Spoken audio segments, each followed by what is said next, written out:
Edibles, part of the holy trinity when it comes to getting as faded as humanly possible. And the reason they are so potent is that in the act of cooking the za, the THC transforms into something beyond its normal powers and becomes Super Saiyan za, or 11-hydroxy-THC, but let's stick to Super Saiyan cause that other name isn't really cool. Anyway, if you're an OG subscriber, you know my first time doing edibles was quite a crazy experience, but I wouldn't call it anything else than, yeah, I was really freaking high.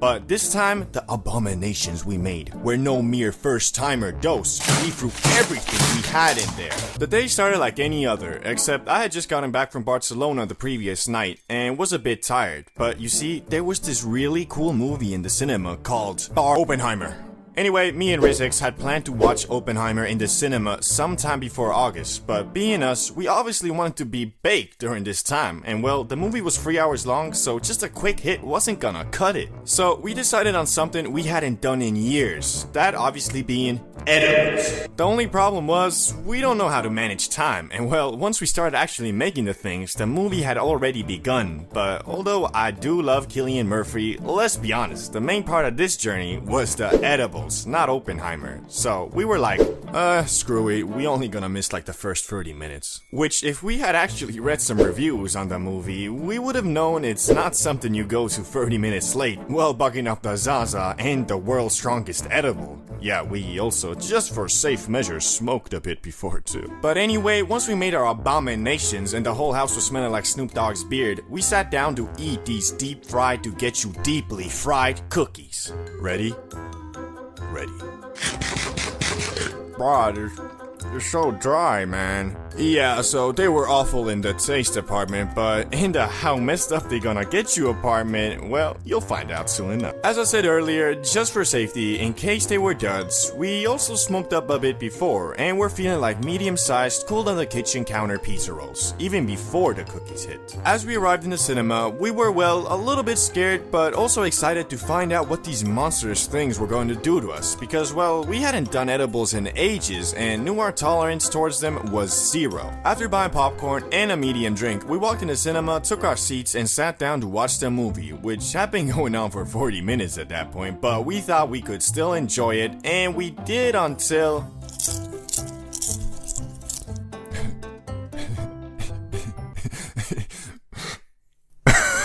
Bro, I could not stop laughing, and that's when I knew the edibles had hit. Now, up until this point, I consider myself a man of pure willpower and mental fortitude, and that there's no way some green plant was gonna get me bugging. And for the first 30 minutes after feeling them hit, it was true, until I got the ultimate disability the Za can curse you with. I'm talking, of course, about manual breathing. I was sat in that cinema like a full-on tweaker, and bro, it did not feel good. Like, however hard I tried to destroy the Super Saiyan Saw with my mind, I just couldn't. And Rizix was low-key tweaking too. Plus the movie, well, it was kinda shit. And before you roast me in the comments, I think Oppenheimer is a great movie. Just arriving 40 minutes late and bugging off Super Saiyan Za wasn't the best idea for a story-focused film. So, we decided to get the fuck out of there. And bro, I don't even know how to describe what I felt and saw once we opened the gates to the outside world. Bro, I was feeling like my senses were turned up to 10,000% overdrive, and bruh, I'ma be honest, I was not seeing straight. So although we drove to the cinema, we were in no shape to drive back, so we just started paddling our demonized looking butts home. Until at some point, we found some e-scooters, so we rented those and just started blasting away. And what an amazing time that was. Like, every switch of scenery felt like a brand new biome. Like, at some point, we took a little detour through a park, and bro, we felt like we was in a damn jungle. Like, even the slight rumble and turbulence we got from the road made it feel like we were true explorers on not e-scooters, but one of those safari exploring buggies riding through unexplored wildland. But anyway, once we got back home, I decided to look in the mirror to see if I looked as high as I felt, and well,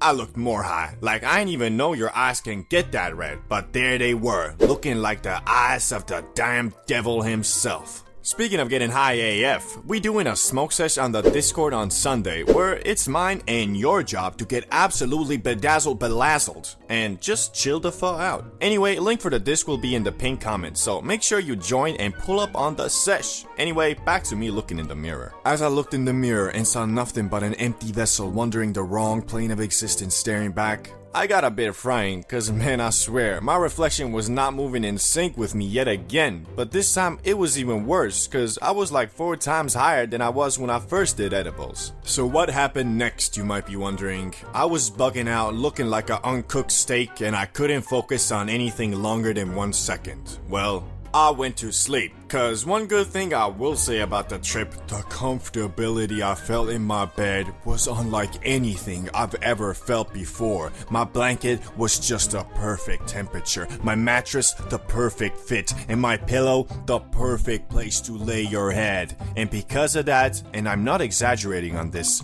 the very second I closed my eyes, I was asleep. Well, not like deep sleep, but nap sleep. Anyway, after closing my eyes, in about 3 minutes, I was completely knocked out. And well, I slept so much like a baby, I actually believe the Za manipulated my very core and reverted my cells and body shape to that of when I was 3 months old, to enable me to get the full experience of sleeping like a baby. Only problem was though, as I woke up like literally 10 hours later, I was still high AF. Not like can't see straight high, but like just hit the BONG high. To be honest, I was just amazed, cause I knew if we had smoked that amount of Za we put in the cookies, we might have been really lit, but nothing like we were from the cookies. And after that day, I have now learned my lesson that actual strong edibles are more comparable to mushrooms than normal bud.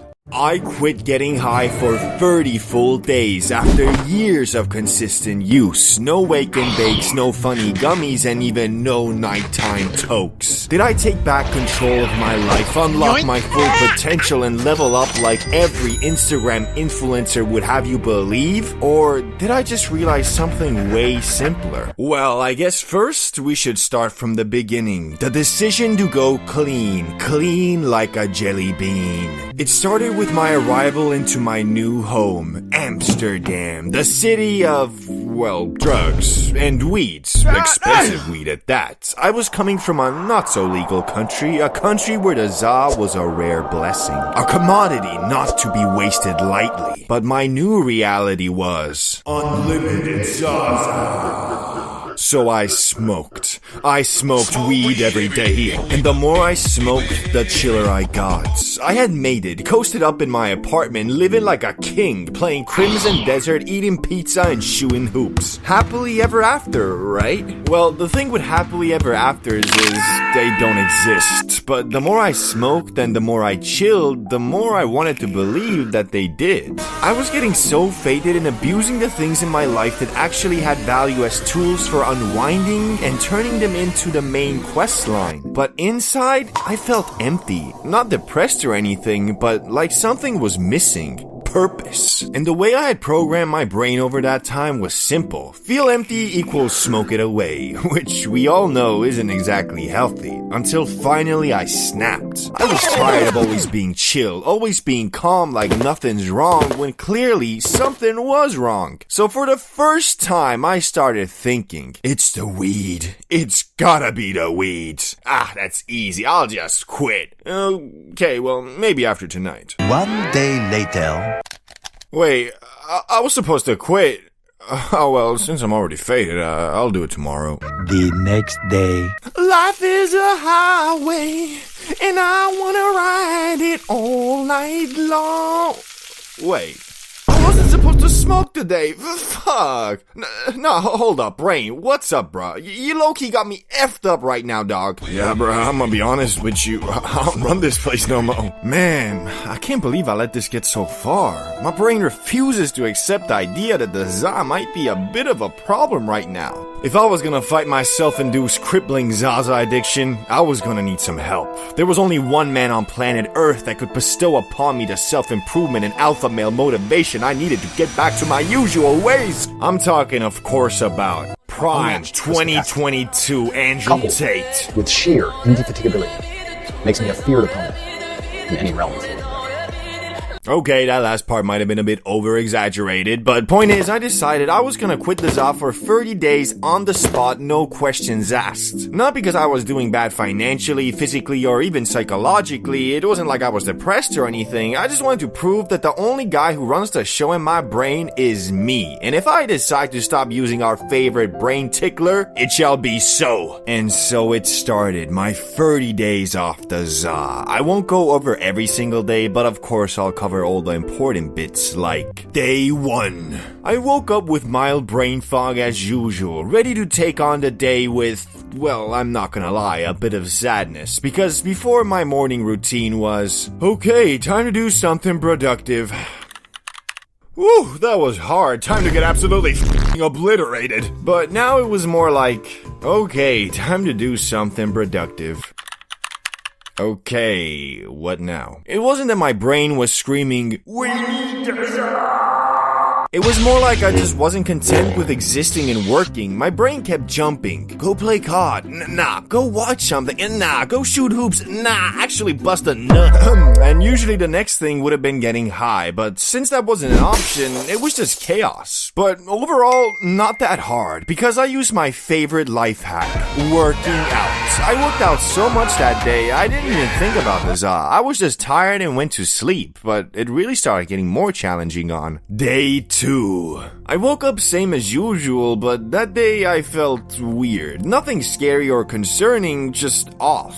It felt like the fog was starting to fade, but instead of clarity, it was more like, man, stuff really don't be that interesting no more. My desire to play games low, watch movies lower. The only thing that really interested me was working, making videos, building sites, posting. Basically my job, but everything has its turning point. I can't work forever, and even at 10 p.m., a time I usually unwind, nothing was hitting. All I wanted to do was sleep and start the next day, and that felt kinda sad. Like, damn, that's really my whole day, wake up, work, sleep. Shit seemed kinda matrixy, not gonna lie, so I told myself tomorrow I'm forcing myself to do my hobbies, no matter what. Which brings us to day 3. I woke up feeling better, had a bit of motivation again, did my routine, get dressed, brush teeth, make breakfast, work, gym, and I'm back. Back home, controller in hand, playing Crimson Desert, and yeah, it was fun. But I can't lie, there was definitely a big part of my brain saying, this will be way more fun, huh, boy? But would that really be the case? Even on day 30, I kept thinking, well, we'll find out. Because day 3 is where I really started accepting life as a non-high man. Time for a time skip to day 7.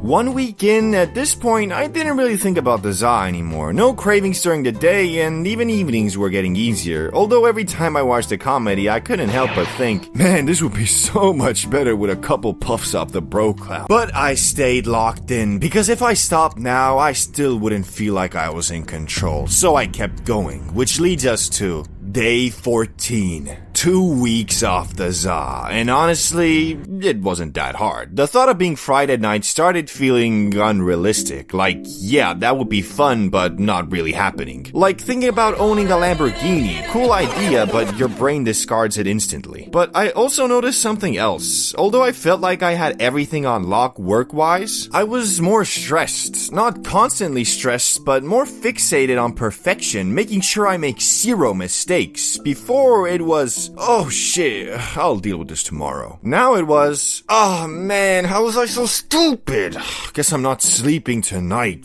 And I think I actually preferred the first one, because constantly worrying about things going wrong makes it feel like something's always wrong, even when it isn't. And that continued into day 21. By week 3, I had basically forgotten about the za as something I do. I still knew it existed, still remembered the fun, but it felt like a memory, like childhood, something you know you can't fully recreate again. Everything was going smoothly. Only thing is, like I said, my stress levels were still higher, not because things were going wrong, but because I was thinking they might go wrong. As for hobbies, they were back to normal. I enjoyed gaming and shows again, but now purely as a way to unwind, which low-key made me sad, because as a kid, the best gaming sessions were when you weren't allowed to game. Faking being sick, or actually being sick but still grinding your character. That forbidden feeling I used to recreate by getting obliterated during the day. was gone. Day 26. At this point, I knew I could smoke again soon, but the question was, do I even want to? I had zero cravings. Some days I didn't even think about it once, which might sound normal, but for me, after years of consistent use, was crazy. And that just reinforced everything good I've ever said about the za. But the moment of truth came on day 30. The final destination. I knew it was day 30, so I was thinking about it all day. Big decision. Do I stay off the za, or do I blast off from a single crumb thanks to my reset tolerance? At first I thought, if I smoke again, this was all for nothing. But the more I thought about it, the more I realized it wasn't the za I was addicted to, it was dopamine. The za just enabled it, and comparing it to nicotine, which I also quit, not even close. Nicotine was way harder. I can't even begin to explain how much easier it was to quit this than that. And thinking back, the best highs I had were never from doing it 24/7. It was when it was planned. Weekends, after a hard day, something to look forward to. And so the conclusion I came to was, it's a Zaza life for me.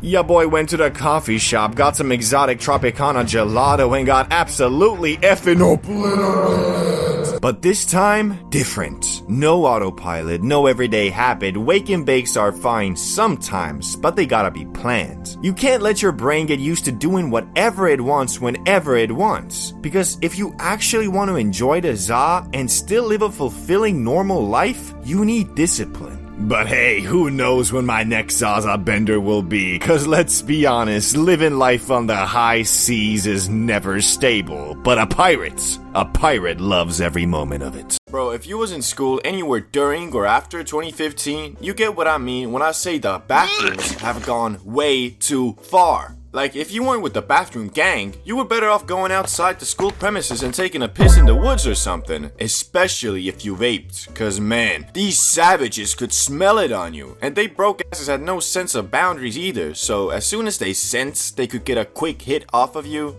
it was on sight.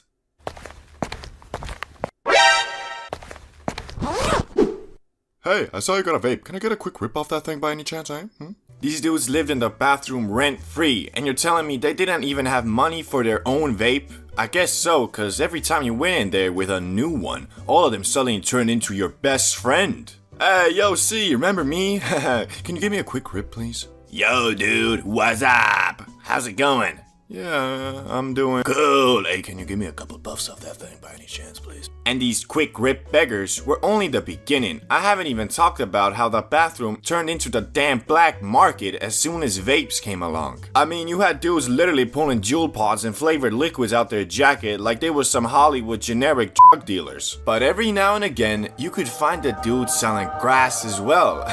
Every time that shit happened, it had mofos straight flabbergasted. Everybody started spreading the word around like they found the Excalibur. God damn. Hey bro, did you hear Andre's selling the Zaza? Yeah, it's crazy. And he's only asking $50 a gram as well. You heard me right, $50 a G. And crazy part was, that shit always sold out quick. I mean, back then our young schoolboy minds thought the ZA was some real Area 51 FBI classified shit. So even though most dudes could never afford it by themselves, everybody would band their lunch money together and buy the holy gram. For $50 Which, although a total scam, it made you appreciate the ZA so much. Cause literally, it was like a once in a year event to even get the chance to buy it.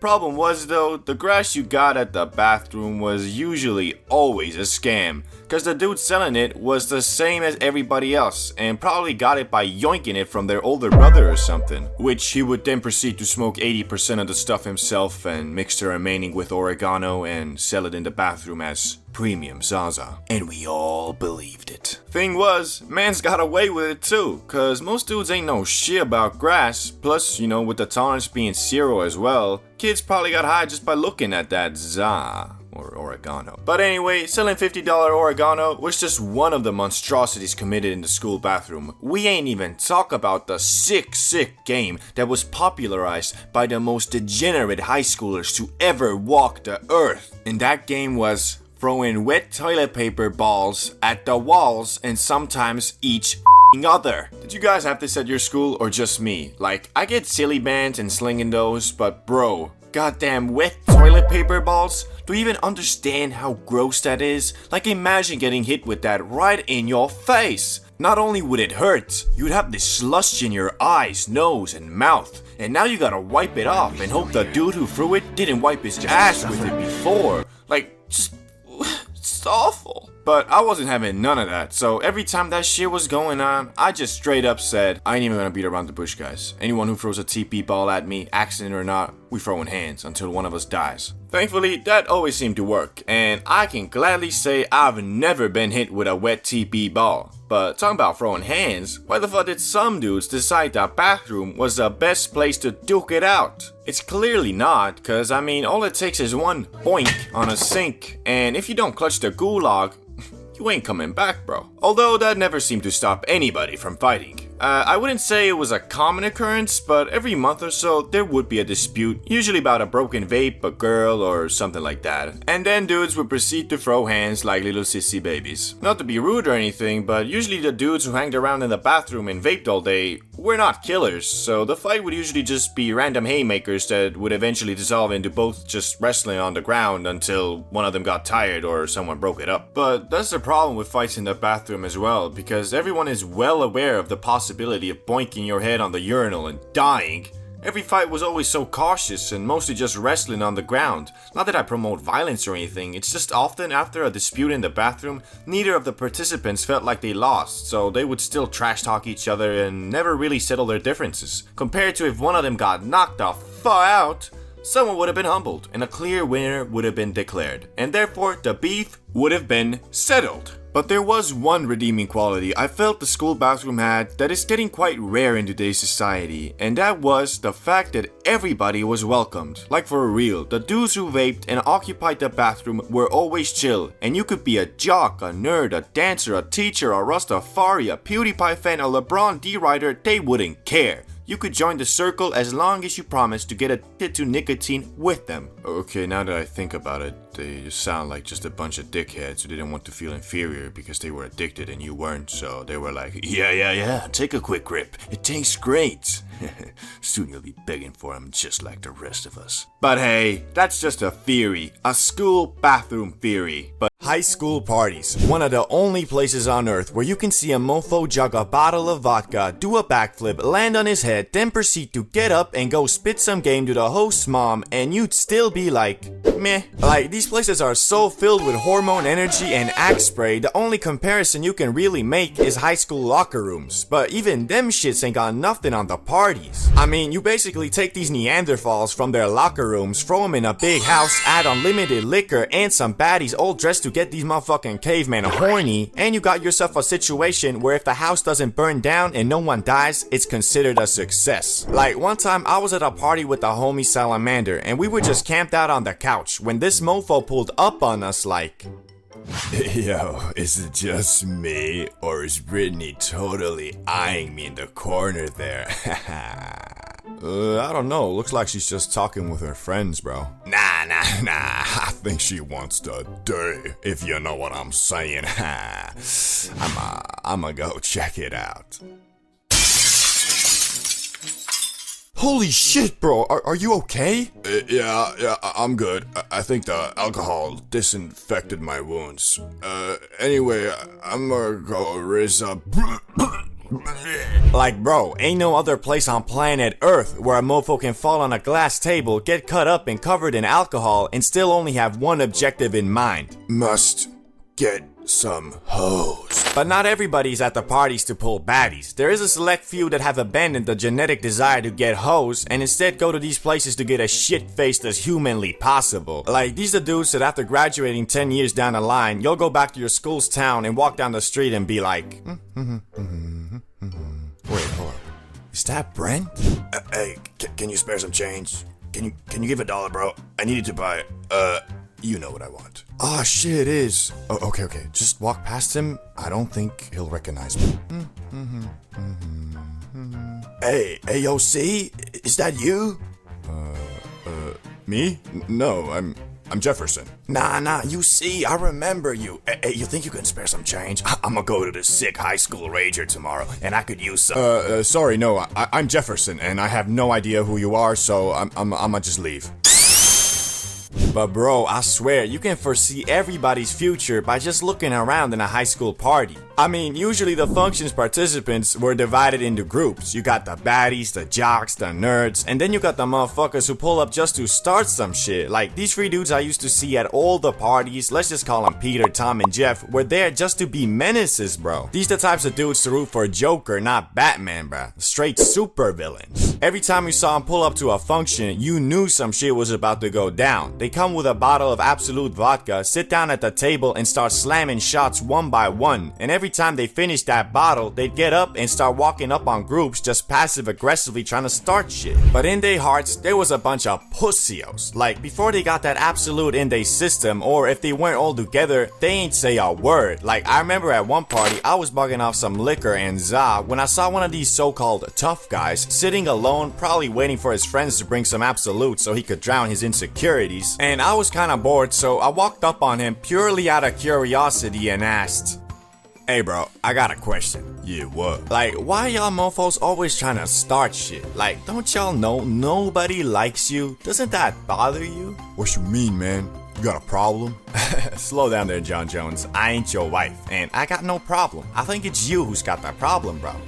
Hey, what's going on here? Is there a problem? Hey, what's going on here? Is there a problem? Bro, y'all a bunch of NPCs, man. Y'all probably don't even know what that means. Anyway, have fun with the vodka, you scoundrels.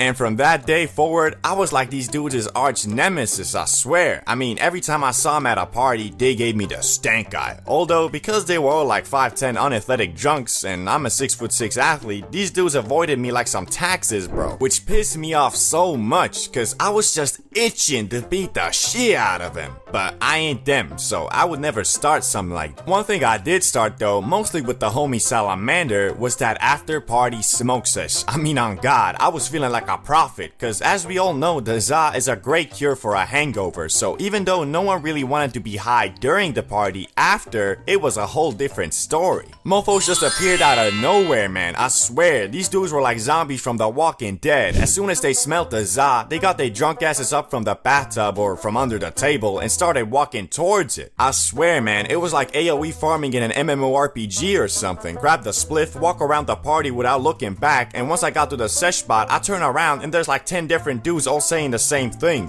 Hey yo, you think I can get a couple puffs out of that thing, bro? And man, what profit would I be if I ain't give these hungover dudes a taste of that good? Although sometimes I was tempted to say no, just to see the hope drain from their eyes and be refilled with the agony and suffering of the hangover. But in reality, I never had it in my heart to say no, and sometimes that bitch ain't even make the full rotation. Place was looking like the Last Supper, just without the food. Anyway, high school parties were always crazy, and if you're still in school, I recommend you attend them as much as you can without screwing up your grades, cause after school you ain't never gonna experience that shit again, bruh. Buying from the plug is always an experience, cause unless you're super tight with him, you never know if you're gonna get the leftover oregano Reggie pack he scraped from the bottom of his grinder, or if you lucky and the RNG god smile upon you, you might just get the finest organic grass-fed grass there is on planet Earth. But alas, most plugs keep that quality stuff for only the loyalist of customers or new buyers. For me, it was the latter. It begins with me and the main homie Salamander. We had just gotten home from school on a Friday and had scraped our money together for a night of hitting the Spliffington and playing video games. Now, usually it was Salamander who secured the bag, cause I didn't really have too many connects. Unfortunately, this time he was unable to find the holy saw from his usual catalog of plugs. But we didn't let that discourage us, cause we knew if there is a will, there is a way. So both me and Salamander started hitting up everybody we knew who dabbled with the powers of the green plant, and it wasn't looking too good. Altogether, we wrote about 10 people, half of which just ignored us, and the other half just said they were out. So, as we sat there on the couch, hope dwindling, sadness emerging, and worst of all, no Zaza approaching, we were about to call it a day, when one of the dudes who had initially ignored us sent out a beacon of light. Yeah, I know a guy. He just started plugging, so I can't vouch for the quality, but he definitely got some. Now, if you've ever been in a situation like this, you know it is one of the best feelings in the world when you've almost given up, but in the last second, you get that holy text of,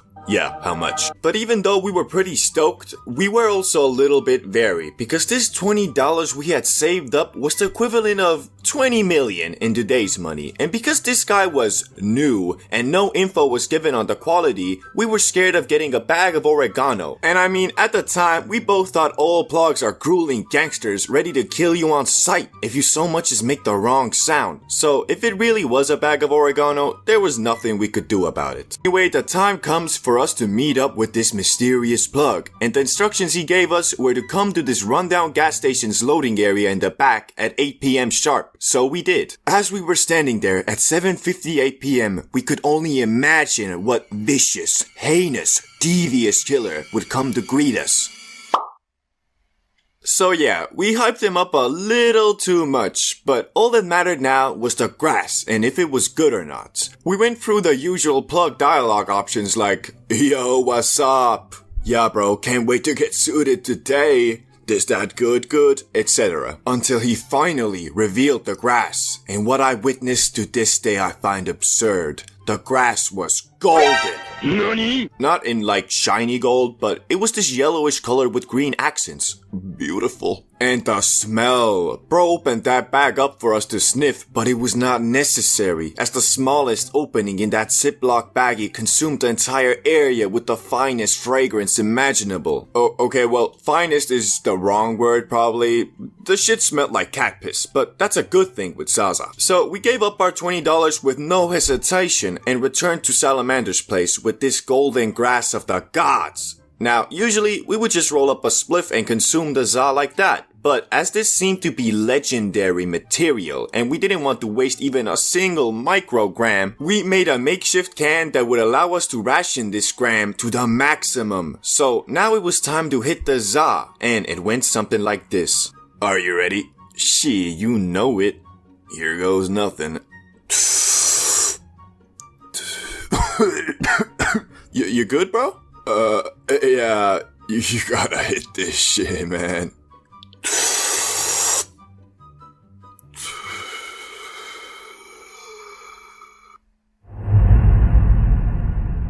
Hey, you good? You good, bro? You hear me? You good? Yeah, man, this is some good stuff. This shit was heavenly. It was not of this world, I swear. Now, I'm not sure if it was because our tolerance was pretty much zero at the time, or it was really grass descendant from heaven.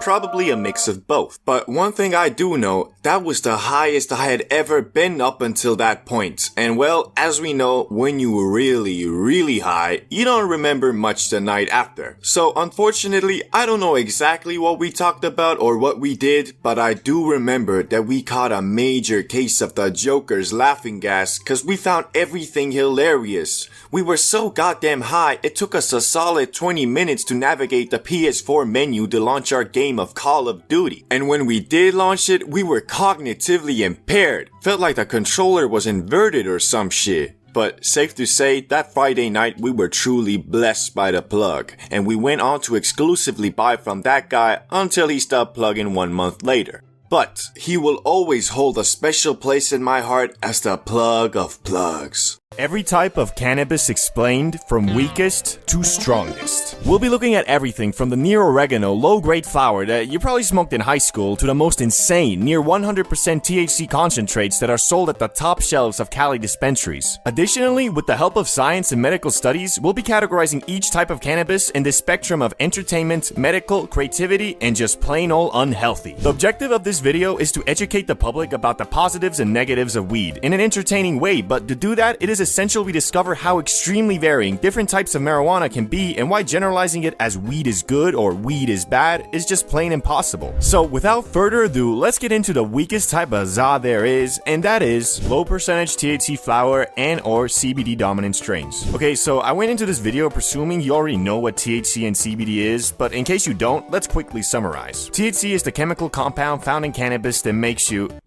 When the Family Guy becomes so funny. aka the munchies, laughter, feelings of euphoria, and overall its psychoactive effects come from THC. And CBD is the compound that reduces anxiety and can potentially help against depression, although the latter isn't as conclusive. There's also two distinct types of cannabis unrelated to its THC percentage, called sativa and indica, with sativa providing more of an energetic mind high and indica leaning towards a relaxing body high. So when we are talking about low percentage THC flower, aka 1 to 6% THC with a high concentration of CBD, we are in the realms of medical marijuana, meaning this type of weed, besides pure CBD of course, is the least intoxicating and can be potentially helpful to people with varying mental health issues. Just always keep in mind, smoking anything is harmful for our lungs, and even though this type of cannabis can be considered medical, it really depends on the person, their psyche, and what issues they are experiencing. So now we know low percentage THC flower links to the medical side, but what about entertainment and creativity? Well, although this type of cannabis won't have you staring at your wall for 30 minutes plotting your trip to the kitchen, it can, however, still give you a different perspective on things. Unrealistic feelings of euphoria and cartoonish thoughts probably won't occur, but that doesn't mean your creativity won't be affected at all. You might not come up with the next Rick and Morty while under the influence of this gas, but you could come up with creative solutions to pre-existing problems or give you a slightly different perspective on what you're doing. Coupled with the high concentration of CBD, which could help you feel more at ease and reduce possible anxiety that might have been attached to you before, this type of weed is best for beginners or people who could be trying to reduce their weed dependency without going straight up cold turkey. And that's why it lands itself in the far end of the medical spectrum, but not so much in the creativity and entertainment part of the fucking thing. Anyway, moving on, mid-grade THC flower,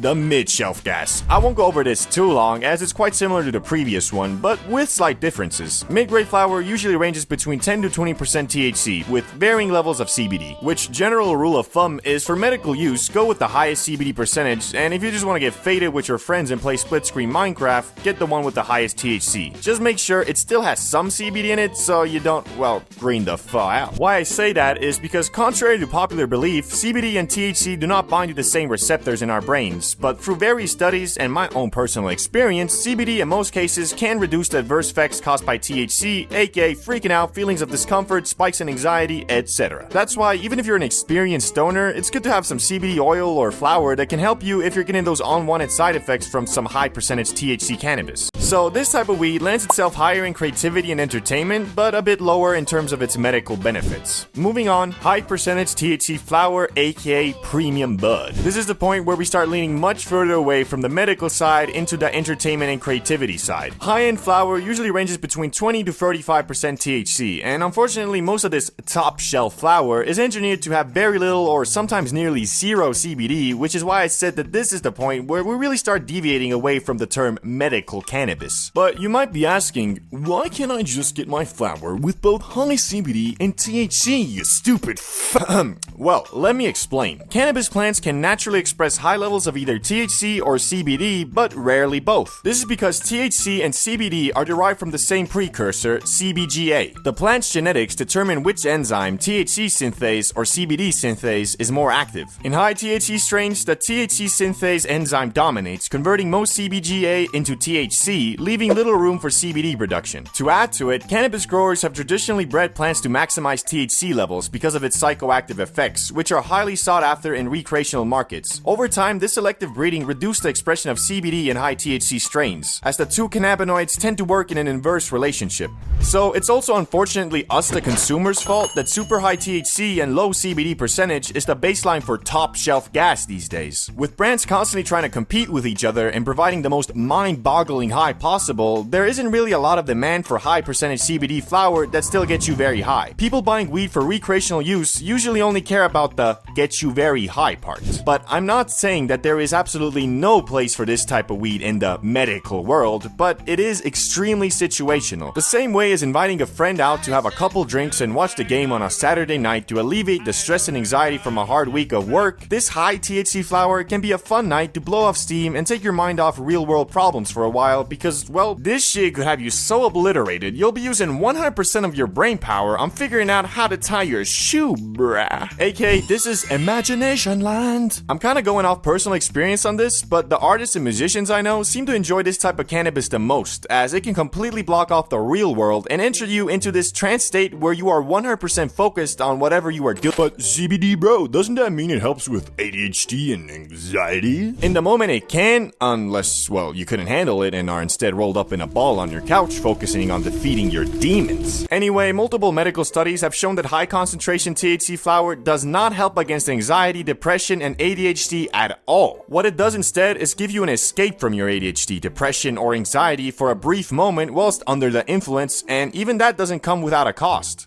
As if you smoke too much of this high THC flower, or really any weed, you'll build up a dependency and in return feel even more distracted, have more anxiety, and increased levels of depression whilst not under the influence. AKA, if your friend claims to be smoking that top shelf Zaza for anything else than a fun time, he's either lying to you, himself, or he's just been smoking up for so long he doesn't even remember what it was like to be sober in the first place. So through everything we talked about, I'll have to place this type of cannabis right on the border of unhealthy and medical, with a very high level of creativity and entertainment. But now let's talk about our first non-farm to table cannabis, and that is hash, aka traditional concentrate. Hash, short for hashish, is one of the oldest cannabis concentrates made by collecting and compressing the trichomes, resin glands, of the cannabis plant. These trichomes contain the plant's cannabinoids and terpenes, making hash potent and flavorful. The potency varies heavily depending on the plant that was used to make it, but in general they can range anywhere between 20 to 60% THC. The biggest difference that me and other smokers I've talked to have noticed is that the high from hash, although quite strong, is usually shorter. And because this stuff is concentrated, 1 gram of hash will almost always get you higher than 1 gram of flower. The good thing about hash is, although it is concentrated cannabis, it is still natural. Traditional methods of making hash do not use any chemicals or solvents. Instead, they rely on mechanical processes like rubbing, sifting, or using ice water to extract the resin. Because of the wide variety of potency, it's quite hard to place this on our spectrum, but I'm going to put it just a bit closer to the medical side than the high potency flower, and a bit less to the creative side due to its shorter duration, which can make entering that trance state I talked about a bit hard. Other concentrates, 60 to 95% THC. Besides hash, there's like 10 different ways to get THC concentrate from the Zaza, some of which don't use solvents and some that do. If I were to go over every single one individually, this video would probably be like 30 minutes. And since there isn't really a huge difference in potency between them, I'll quickly summarize. Rosin, made by applying heat and pressure to cannabis flower, key for hash to extract resin. Live rosin, a solventless concentrate made from fresh frozen cannabis that's first turned into bubble hash and then pressed into rosin. Shatter or wax, extracted using butane or propane and then purged to remove residual solvents. Live resin, extracted from flash frozen cannabis using butane or propane, then purged. Diamonds, THC crystals. THC is crystallized using hydrocarbons and solvent-based processes. THC distillate, cannabinoids are extracted using solvents, aka ethanol or CO2, and then refined through distillation. Phew!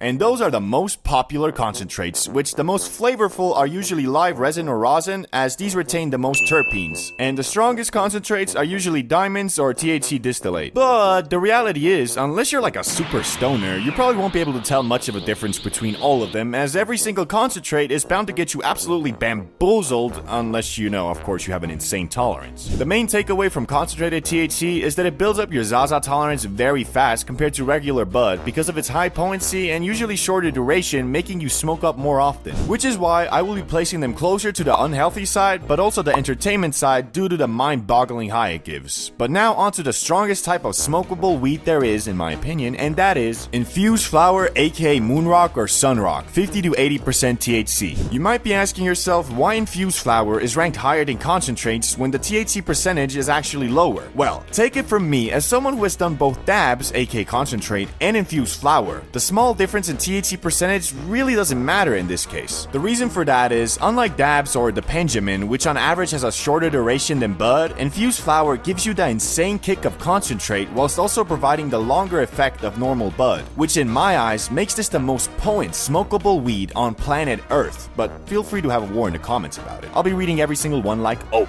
Placement on the spectrum will almost be the same as concentrate, but because you won't be smoking up as frequently and in return damaging your lungs a bit less, I'll put it just a bit closer to the medical side, but still definitely unhealthy. Now for the last type of Zaza that is in a league of its own, and that is of course edibles, infinite THC percentage. Why I rank Eddies as the strongest type of weed is quite simple. In the act of cooking cannabis, it turns into something different, something otherworldly, something psychedelic. If you watch some of my other videos, you'd know that I view super potent edibles as something entirely different than normal weed. I'd even go as far and compare them to mushrooms. And science has my back on this because when you digest THC in your liver, it turns into something far more potent, and return when you go to the cinema and watch Oppenheimer, you'll probably be overwhelmed and geek the fuck out. Watch the video on the screen and you'll know exactly what I mean. Oh, and because you're not damaging your lungs in controlled doses, I'd say this is by far the healthiest way to consume cannabis, so far in medical, far in entertainment, but not so much creative, because you'll most likely be immobilized. Thanks for watching. Running out of za.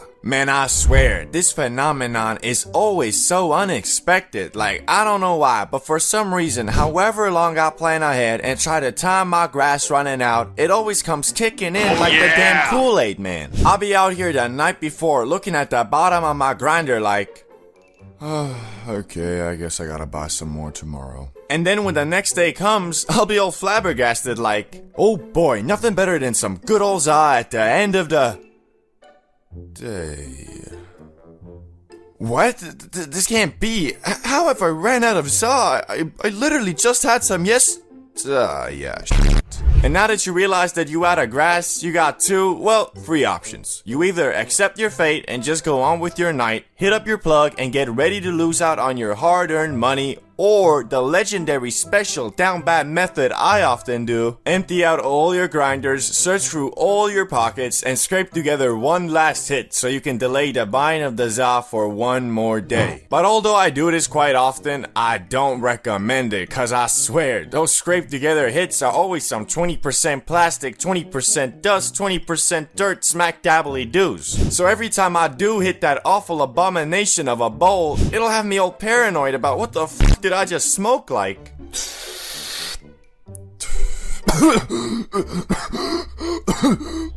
Man, why that smell like burning plastic? Why am I not even high?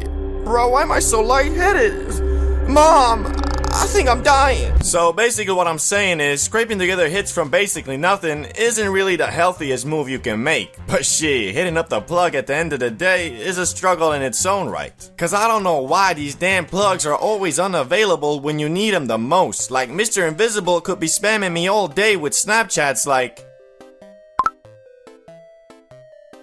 but then later, when you hit man's up asking for some za, he disappears like the Avatar. Doesn't even open your messages. These plugs really don't care about us for real, man. Speaking of which, that reminds me of this one time when we ran out and had to travel through the whole of the ghetto version of Narnia just to get some za. It was just a normal day, well, night, where me, Salamander, and Ricky had planned to smoke some grass and just chill. And of course, Salamander, being the ultra reliable photographic memory dude he is, informed us that he def has enough grass for us all to enjoy at his place. So me and Ricky pull up, excited as you can be, only to arrive at the house and be informed, yo, what's good? Are you ready to get absolutely schmacked? She, of course, Phil, but what? Yeah, I just checked my room and, well, it turns out I don't have any grass. What do you mean you have no grass? You said you had a ton, bro. Yeah, I mean I did, but I kinda smoke it all. Man, what the? Why you gotta do us like that, bro? You got us all hyped for this, and now we're here in your mansion and you're telling us there's no grass? Like bro, I'm finna cry for real, man. Yeah, bro, you're right. I'm sorry. I messed up. But don't worry. I already hit up Jimmy the plug god. We can drive there now. Okay, sure, let's go. So we go into Salamander's parents' car, which was sleek AF, and quite literally went to the bad part of town with it, feeling like some mafia bosses, for real. But once we arrived at Jimmy the plug god's house, he was nowhere to be seen, and well, turns out, dude hadn't even texted Salamander back. He just had us come here in hopes that the time we arrived, he would. As we were sitting in the car, waiting for a good 15 minutes at that point, Salamander tells us the dude probably isn't gonna respond. But he already wrote another plug and he def gonna hook us up. So we drive to a new place where this time the plug was actually waiting for us. So we hopped out the car and walked towards him. Yo, what's good, bruh? Yo, what's up? So, do you got that Zaza? Of course, yeah. Here it is. Bro, is that 2 G's like I asked? Yeah, it's just compact, you know, like a dime. Bro, fuck off. If that's 2 G's, then prove it. What are you waiting for? Put it on the scale. Nah, bro, I don't sell to people who don't trust me. Disrespectful AF. Nah, bruh, disrespectful is trying to show the long-term customer in his hour of need. Keep your diamond to yourself, big dog. We outta here. Yeah, whatever. See. As our hopes were dwindling, we were in Salamander's car about to call it quits when the only plug that was exclusive to me and nobody else knew of finally responded to my message saying to meet up and that he got the za. So we go to yet another location in hopes that finally we would get our now well-deserved bag of grass. And once we arrived at the meetup spot, which was a pizza restaurant by the way, we parked the car and text Mr. Invisible that we're outside waiting for him. A good 10 minutes goes by with no response, so the overall mood is starting to get pretty gloomy, as we quite literally have just driven around for hours trying to secure just a smidgen of za. And although we were truly experiencing a Gen Z 21st century Great Depression, we were saved with the text. Oh, he responded! Oh, snap! What'd he say, bro? He said, yeah, coming out now. Nice. And this time, he actually did. Dudes came out with an apron, chef's hat, and the long-awaited bag. So we went there, and thankfully, it was actually 2 G's, not a diamond. And man, I ain't never been so glad for just a smidgen of za in my life, but can you blame me? I mean, this was a full-on journey, and although the time was like 11 PM at this point, we weren't too discouraged as we thought, screw it, let's pull an all-nighter, baby. So finally, after hours of waiting and talking to incompetent plugs, we arrived back at the mansion and did what we came there to do. Smoke a shit ton of grass, eat an unholy amount of munch, and wake up the next day feeling more hazy than a foggy morning. Which the highlight of the night was definitely when Salamander said he was gonna bake some magic cookies, but since we were already f***ed AF, dudes left them in the oven for like 3 hours. And then finally, when we had that oh shit, the cookies moment, we went there and found them completely burnt. But you know, we still ate them and well, they kinda worked, I think. I don't know. We were so blasted, we probably could have eaten some damn Oreos and thought ourselves more high because of it. So all in all, running out of za is for some reason always so unexpected. But I've learned to enjoy the journey as much as the destination. And although at the time, driving around searching for grass was annoying AF, looking back at it, it was actually pretty fun. And the night was definitely more memorable because of it. I don't know about you guys, but the high schools I went to, everybody and they mamas was puffing on some type of G Fuel flavored mist. Got to the point where mofos were scared to go to the bathroom in fear of getting peer pressured into taking a quick rip. I mean, imagine being the new kid at school and you just want to take a quick poopington in the bathroom, but as soon as you walk in, you're greeted with 4 dudes sharing the mist machine whilst hogging the whole sink area. Worst part was, every time you walked in, they made you feel like you were doing something wrong, like you interrupted their confidential meeting or some. Thankfully, even though I never really got into vaping, I was cool with most of the dudes who did. So today, I thought I'd go over all the types of vapors I encountered during my high school career. So let's get right into number 1, the airbender. This guy's the one who did all them cool tricks the other kids couldn't do. I'm not sure if he got any respect from knowing the ways of the wind, but shit, gotta respect the dedication. Cause when I hit the occasional puffington, I always try to recreate them. To be honest, that's the only reason I ever took a rip. I just thought they looked so cool. Dude was in the bathroom blowing jellyfishes or whatever the tricks were called. Mofo was looking like he lived in the Hidden Mist Village. The Hidden Mist Village being the school bathroom, of course. But besides that, these dudes were pretty chill. They never really peer pressured anyone nor begged for quick rips.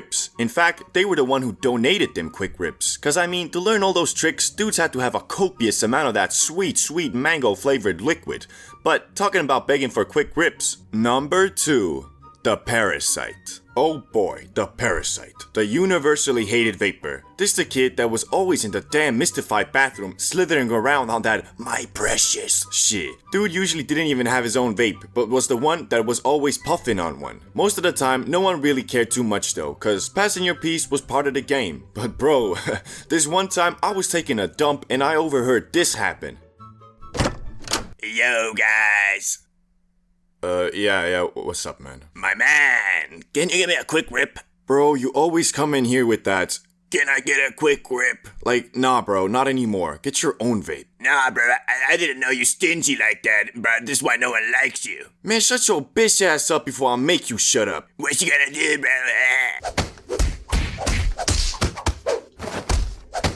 These dudes were really fighting in the bathroom over some watermelon flavored air. But one thing's for sure, that dude never asked for a quick rip from that guy again. To be honest, I rarely saw that dude in the Hidden Mist Village after that. Other dude must have beaten the nicotine addiction right out of that man. God damn. Anyway, time for the next dude on the list, which is Number 3. The plug. You ever wonder where all them high schoolers were getting their mango juice? Well, the answer to that is either they got some random guy to buy it for them from the shop, or they had this dude in their Snapchat friends list. This mofo was straight ballin'. Dude must have been feeling like El Chapo walking those school hallways, cause everybody kinda knew him, even the kids who didn't vape. Although the plugs I knew weren't even big vapors themselves, and I always felt like they were in the circle mostly to advertise their new product. But boy did that shit sell. See, if you bought your death liquid from the store, you were paying a premium, but not from this guy. I actually looked into this when I was in school, and how they were able to have such cheap prices is by buying the base tasteless liquid in bulk from eBay or some, and then flavoring it themselves at their base of operations. If you look at it straight up, these guys were kinda scumbags, selling addiction to kids. But then again, they were the same age themselves, so they probably didn't even contemplate the moral aspect of it, so I forgive them. Not that it matters though, these dudes probably off somewhere in Colombia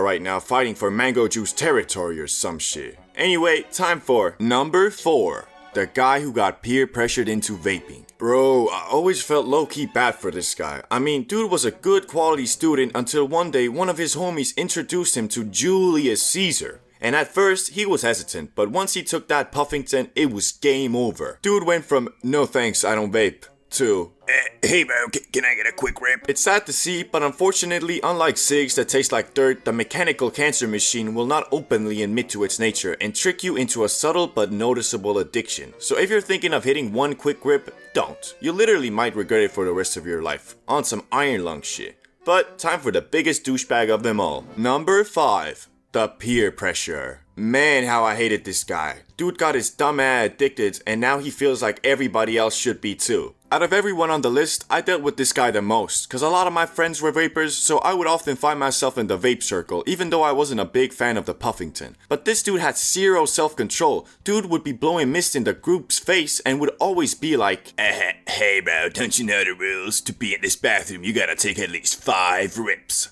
Nah bro, I'm good. Man, stop being a pussy. Just one rip, come on. No, really bro, I'm good. Come on, just take one. Yo, what's wrong with you, bro? You broke my vape. You gotta buy me a new one now. Or how about you buy yourself a new one and I won't tell your mom you're selling mango juice to 7th graders. Sound good?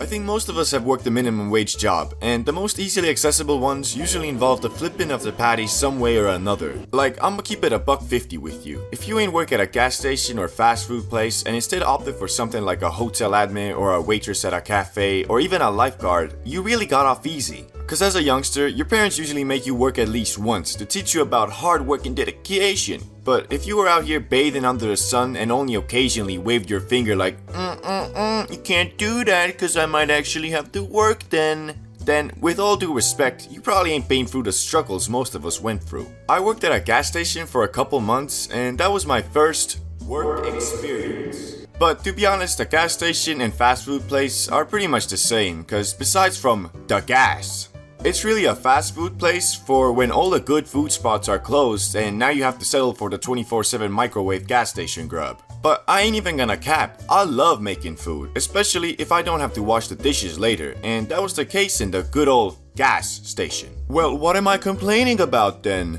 Well, you see, the problem with all minimum wage jobs usually boil down to a misunderstanding between the manager or a person that's been working there for a long time and the guy who's there because his parents made him go or he couldn't find any other job. That's me. Because you see, in this world, some people actually believe that being a manager at some gas station makes you a successful individual with a firm hand whose commands must be obeyed.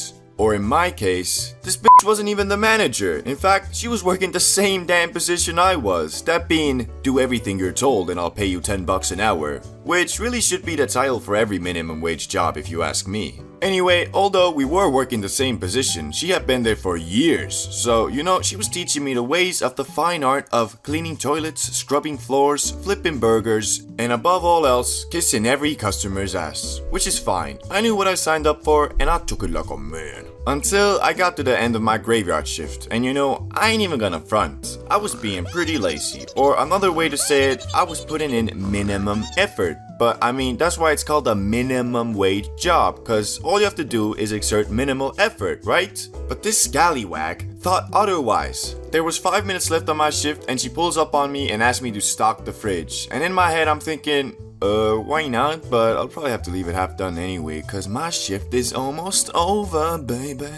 But then she hits me with the most stupid, hilarious, and kind of sad sentence I've heard in a long time. Once you stock the fridge, I might let you go home. Like, what do you mean, might? I don't know if you've checked our name badges, but yours is tiled the same as mine, that being slave for $10 an hour. Like, don't get me wrong, I ain't trying to shame anyone who's worked or working minimum wage. It's a struggle out here and everybody needs dough, and minimum wage jobs are really the only option if you don't have a degree or special skills. But this lady, well, I say lady, but she was my age. In fact, we went to the same middle school. Was bucking off some straight exotic for mouthing those words into existence. Like, I don't know what she expected me to respond, like, "Ah, yes, thank you for your kindness. I will see to it that it is done, your madam." But I just said, I don't know what you mean by that, but my shift is ending in 5 minutes, and I'm going to be leaving in 5 minutes. And to that, she didn't respond anything, cause deep in her heart, she must have known what she said was dumb AF. Now, what we can take from this experience is some people can't accept reality, and instead try to project a false one in their mind. For her, she had been working at that gas station for a while, and was probably starting to feel like kind of a loser, but instead of saying to herself, "Okay, I'm not doing so good right now, but I sure as hell ain't gonna stay like this. I'ma work on myself every day until I get where I wanna be," she took the easy way out and told herself, "Man, life hates me. It's so unfair. All I can do is take out my bitterness towards it in my work by being a total douche to everybody and acting like I own the place." No, wait, practically? I do own the place. Yeah, I'm the big dog around here. So yeah, don't be that guy, for the good of others and also yourself, cause if you let yourself fall to that place, you're gonna be that grumpy adult talking about how life has always been against you and how everything is so unfair towards you. And I don't think any of you wanna be that. But that was just one of the gas station sweats I encountered, and she was a mere disciple. One with talent, yes, but it would be long until she could control her hatred. You see, there was another, one with much more control over her anger, but still working the same position. Yet, alas, she hadn't been working there for a mere 2 years. No.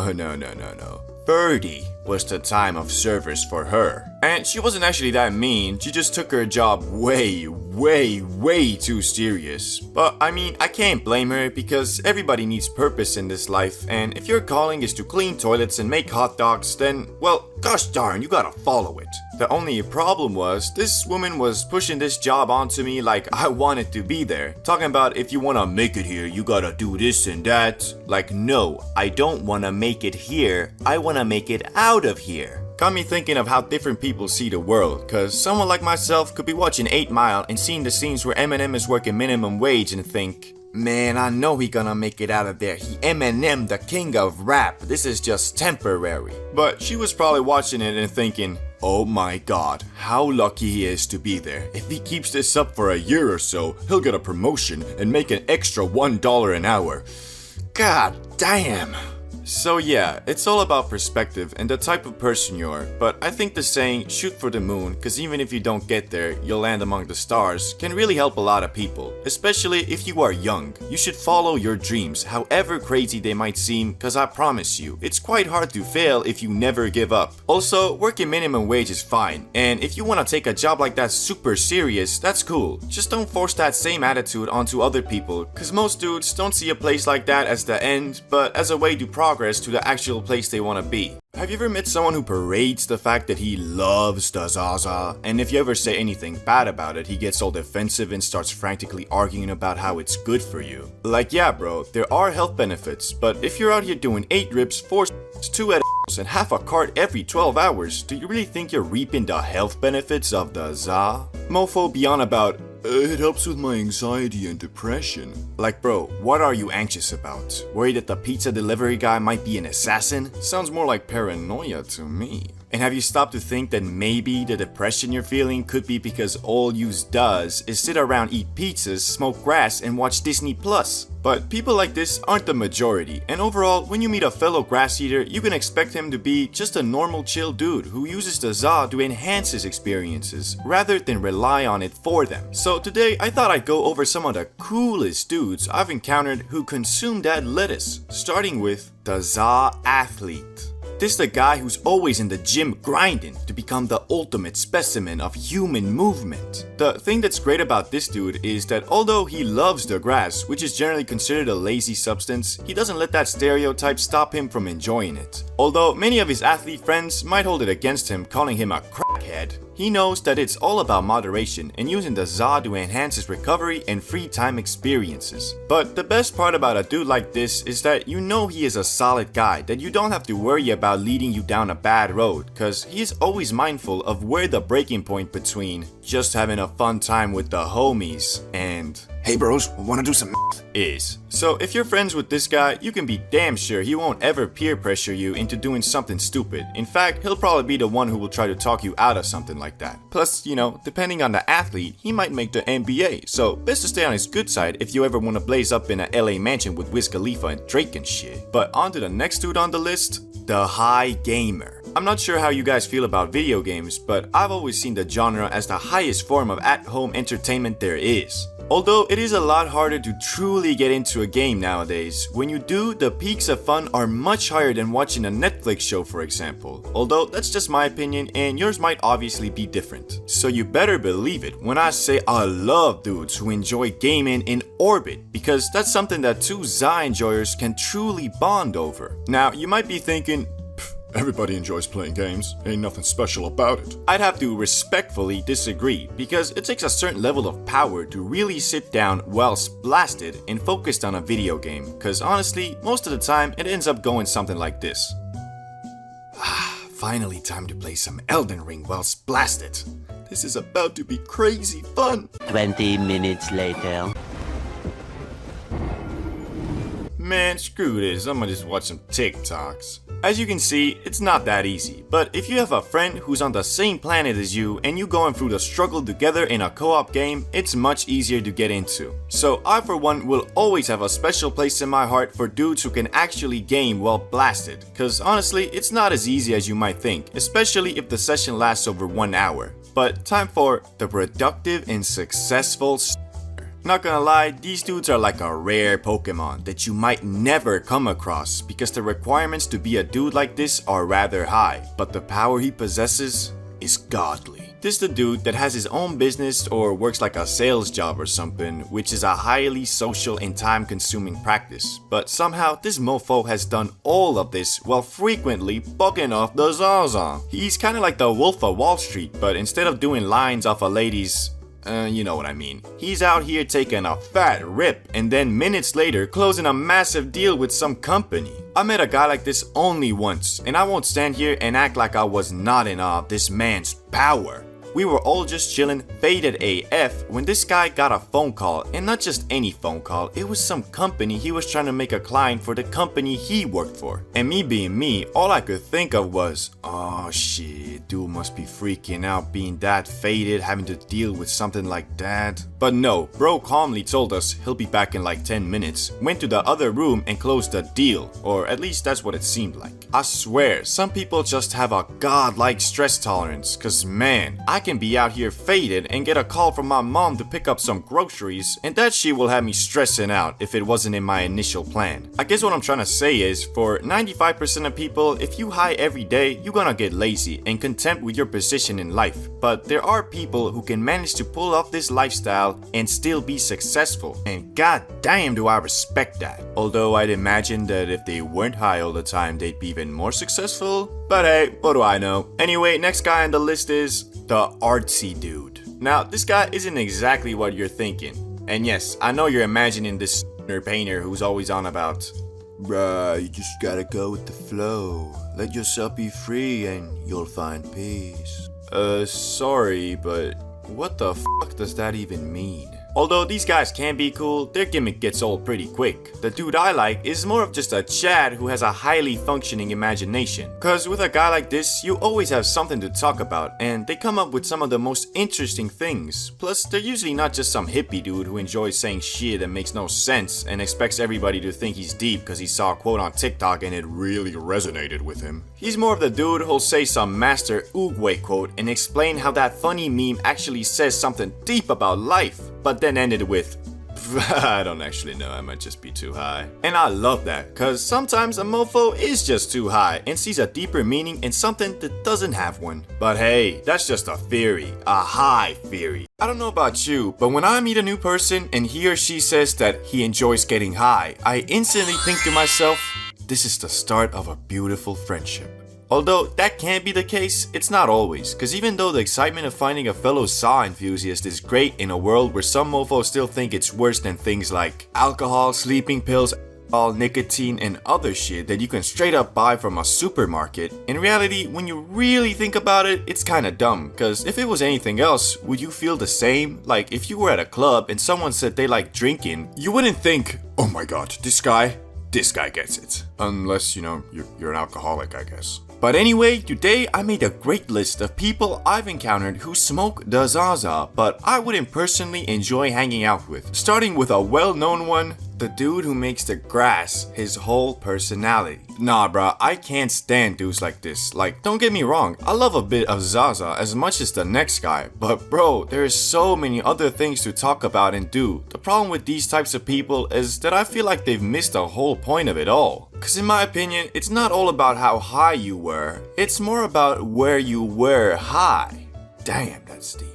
Like, I'd rather hang out with a dude who has never been high in his life, but has interesting stories / experiences and doesn't just talk about, yeah bro, I was so damn high last night, I was on planet Venus.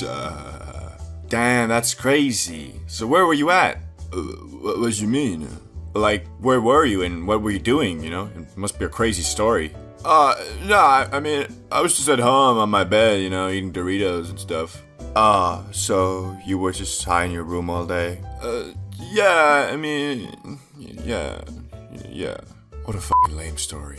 Don't get me wrong, being high in the comfort of your room is probably the best place to be, but like, I'ma keep it $1.25 with you. I've probably been high in my room 100 times by now, and I don't remember a single thing about any of those nights. To me, this experience is more like being in the hub area of a video game after a long and hard mission during the day, and you don't see mofos talking about what a crazy time they had in the title screen of a video game. It's usually, you know, the game itself. But anyway, on to the next guy on the list, who is the dude who will try to shame you for not wanting to get high. You ever met a mofo like this? These dudes are kinda like the previous one, but one step worse, cause instead of accepting that maybe you have shit to do, they'll call you a lame-o or buzzkill or bitch ass shit licking, dick riding, butt munching, cock enjoying, sneako watching soy boy. And for what? Not wanting to waste a day by doing nothing but watching The Simpsons and eating Twinkies? Like, mofos need to realize, although it is great to watch Simpsons and eat Twinkies all day, doing that for 2-3 days in a row, most dudes will feel straight up bad and sad.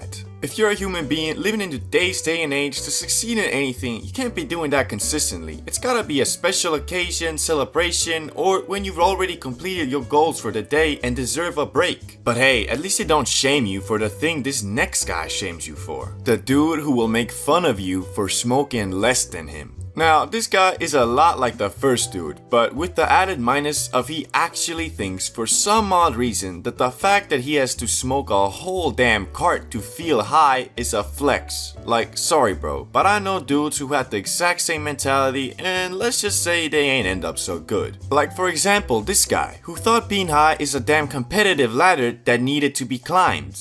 You know, like the army, but instead of protecting your country and preserving peace, it's all about who can smoke the most crack without dying. Like, imagine this same attitude, but instead of Zaza, they'd be doing this with nicotine. Mofo would be 45, working minimum wage in the back of a gas station with a young guy talking about, what's that? You still puffing on one cig, boy? I'm puffing on 6 at a time, but don't worry, you'll get there someday. I don't know if I wanna get there, man. Okay, that's never happened, but I'm just trying to show you how ridiculous this is. And P.S., there's a lot more to life than getting high, and I'm definitely not out here being faded 24/7, cause if I was, you'd probably be seeing one video every 2 months. It's all about finding the balance and having the right reasons for inhaling the za. Ever wonder why some dudes can inhale that freshly cut grass an unholy amount of times with eyes so red you think dude is bleeding internally on some exorcist shit, but when asked, how you feeling bro? They'll respond with something like, or, honestly, could go for one more J. Well, the reason for a response like that is due to their rat smoker power, which, contrary to popular belief, isn't all about tolerance. Although that can be an important factor, it isn't everything. So Randy, who's 30 years old and has been on a tea break for 2 years now, but has been consistently inhaling that grass for the entirety of his adult life, will be much less likely to freak out over some stupid shit than, for example, Jimmy here, who's been getting high for 2 months straight every day and claims himself a za god. The reason for that is, Jimmy, although his tolerance is almost maxed out, still can't handle the fade in a situation even remotely out of his comfort zone. All that being said, we all start off on level 1. Bro, I think it was laced. Level 1, the good old times where the za was still mysterious and scary. This is the level you're at if you've inhaled that magic spice only a couple times, and only so in the safest, securest, and good vibey situations possible. And honestly, while at this level, you couldn't even imagine doing anything besides eating Doritos and scrolling YouTube shorts whilst blasted, cause you just haven't gotten used to the feeling the green bestows upon you. That being the increase in significance of every thought and action, and because you don't know how to control it, your experiences with weed are mostly in your own head. So when you high, you can't focus on shit.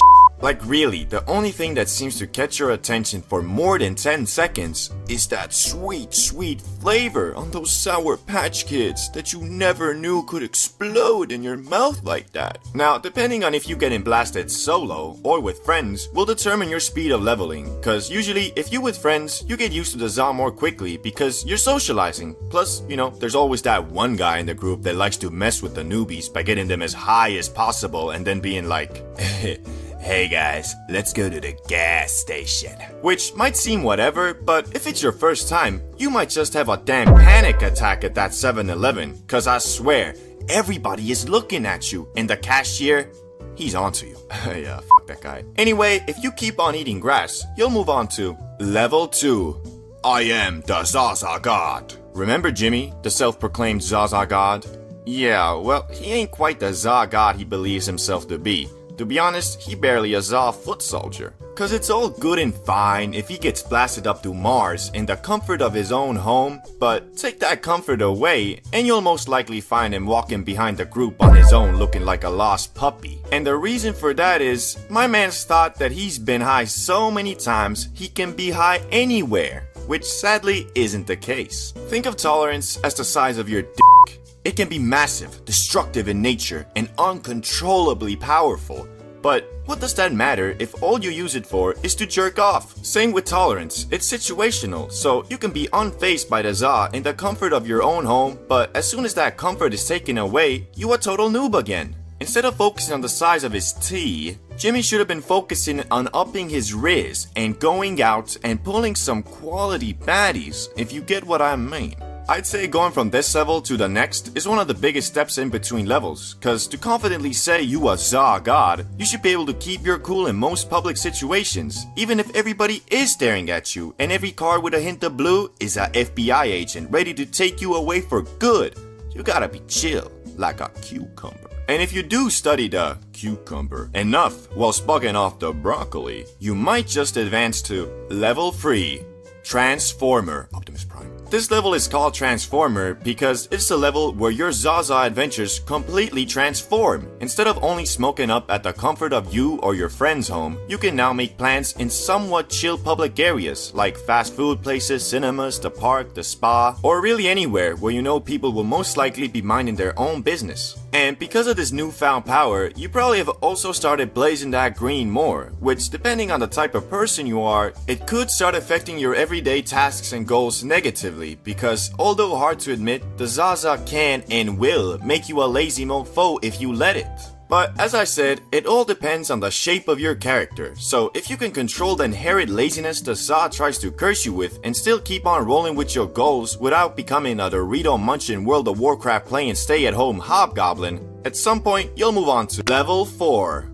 Yeah, to be honest, I'm high right now. Welcome to the ultimate purgatory and struggle of a consistent Za enjoyer. As I said before, you only advance to this level if you didn't become a Star Wars lore arguing Prime Dumbledore admiring League of Legends playing high stay-at-home goblin. Wait, why are you Star Wars lore all the time? And I love Dumbledore.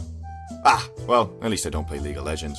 Anyway, as I was saying, it's quite hard to make it to this level, and even harder to stay here, because nowadays, you are so used to doing stuff while splasted, you could theoretically be in that state 24/7. But the problem is, you also know being high 24/7 is expensive, plus, even if you don't notice, I'd say for 95% of people, it makes them less productive as well. So that's why I call it purgatory, because you're constantly pondering the question, should I maybe do a quick hit before doing this? And although I'd love to say I have the answer to that question, I don't. It all depends on you and your situation. So for example, if I had a job interview, I wouldn't do a quick hit. But then again, I know dudes who say the Za makes them less nervous and stressed, plus more talkative. So for those people, I'd have to say, go ahead I guess. But if one day you find a definitive answer to the question, should I maybe do a quick rip before this? You'll move on to the final and most elusive level there is.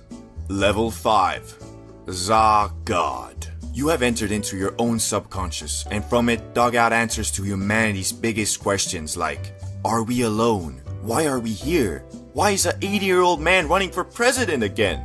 And of course, should I bang that Benjamin a little bit before heading out? And I am sorry to inform you guys that I do not know much of this level because I have yet to make it this far myself, and I still have no idea why Joe Biden is running for president again.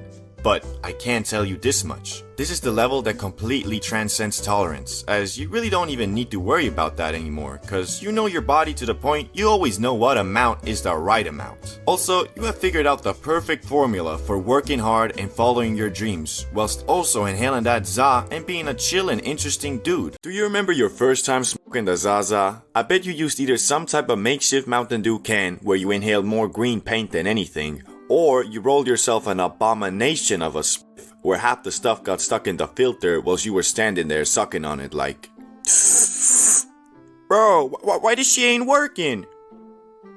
Bro, of course it ain't working. Look at the damn crutch. You were supposed to roll a filter, not a leak-proof titanium pipe. Fool. Yet, the more you blaze, the better your tools and skills to do so improve. But everybody starts off at level 1. First timer. This is the level where you'll be holding your butts like Elon Musk. Only you're not Elon Musk and your homies will clown the hell out of you for holding the split like it was a diamond or something. Also, at this point, your understanding of rolling blunts is that you put the stuff in the middle and just kind of roll it up like a cone. It doesn't actually work like that. And if you were to hit any type of can or makeshift bong, even after the slightest inhale, you'll be on the floor coughing your lungs out of your throat like... So I just inhaled from this opening? Yeah, man. You bastard! You licked it, didn't you? But no worries, after a while of being clowned on, you'll eventually learn enough to get to level 2. Yeah bro, I can roll it no problem.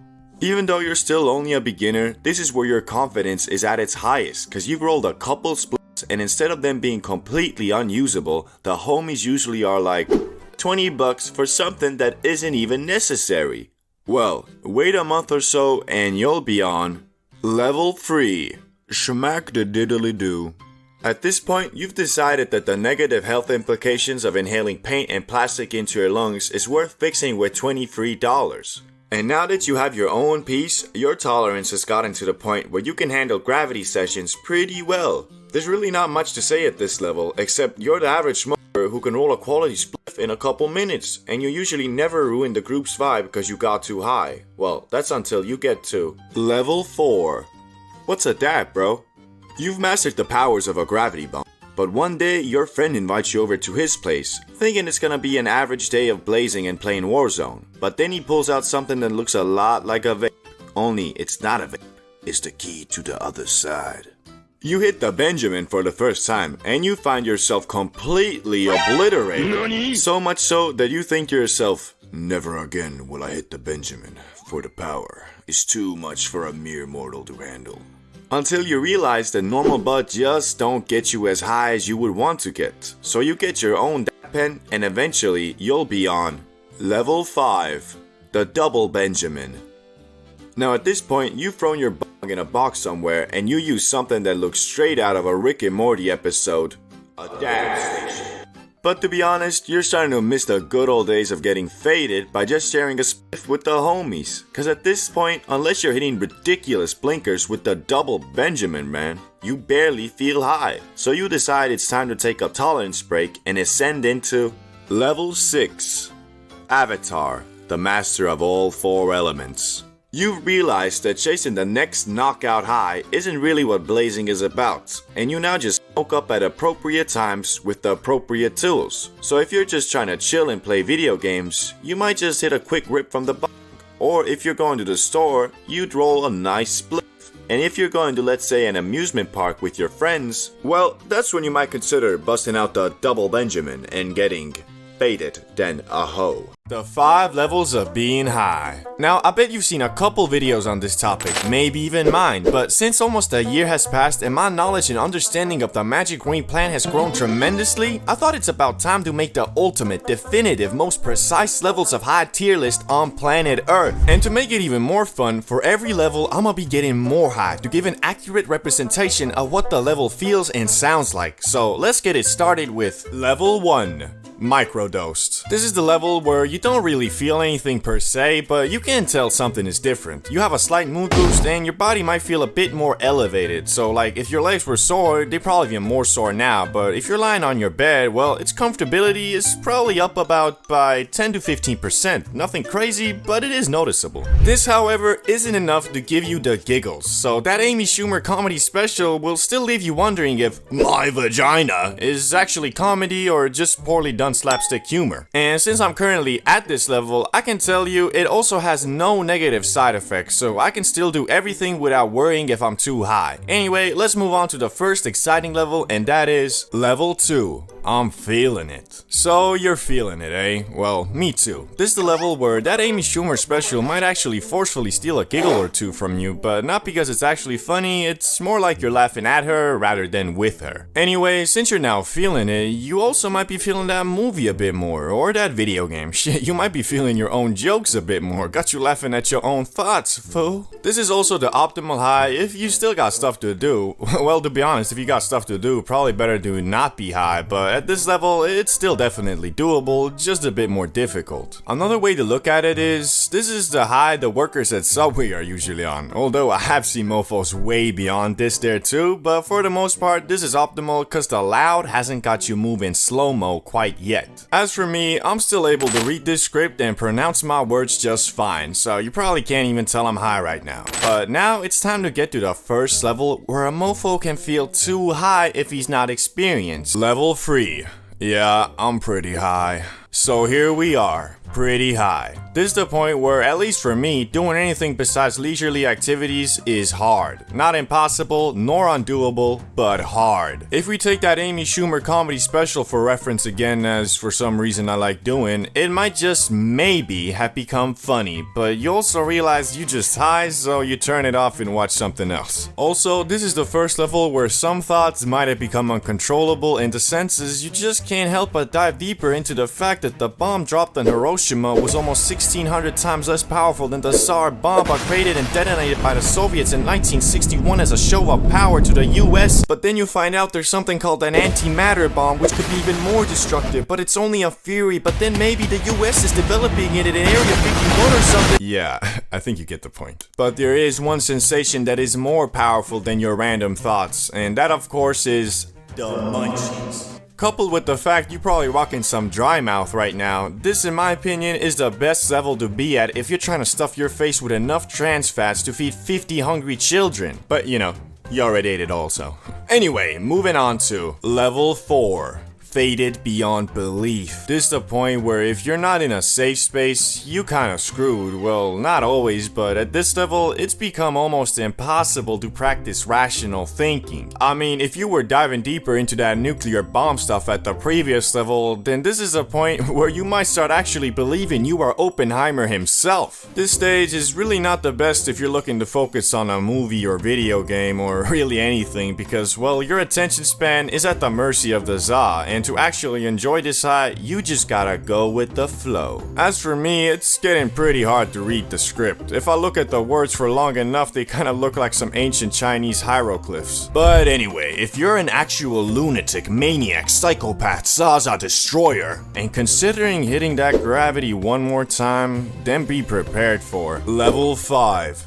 Shadow Realm. I told you, bro, you gotta be a maniac to get to this level because the plane of existence you on now is so different from being non-high, you probably feeling and looking like a goddamn alien. I mean, bro, your eyes are so red and you feel so disconnected from your body that if you look in the mirror, you'll probably think, bro, is that really me?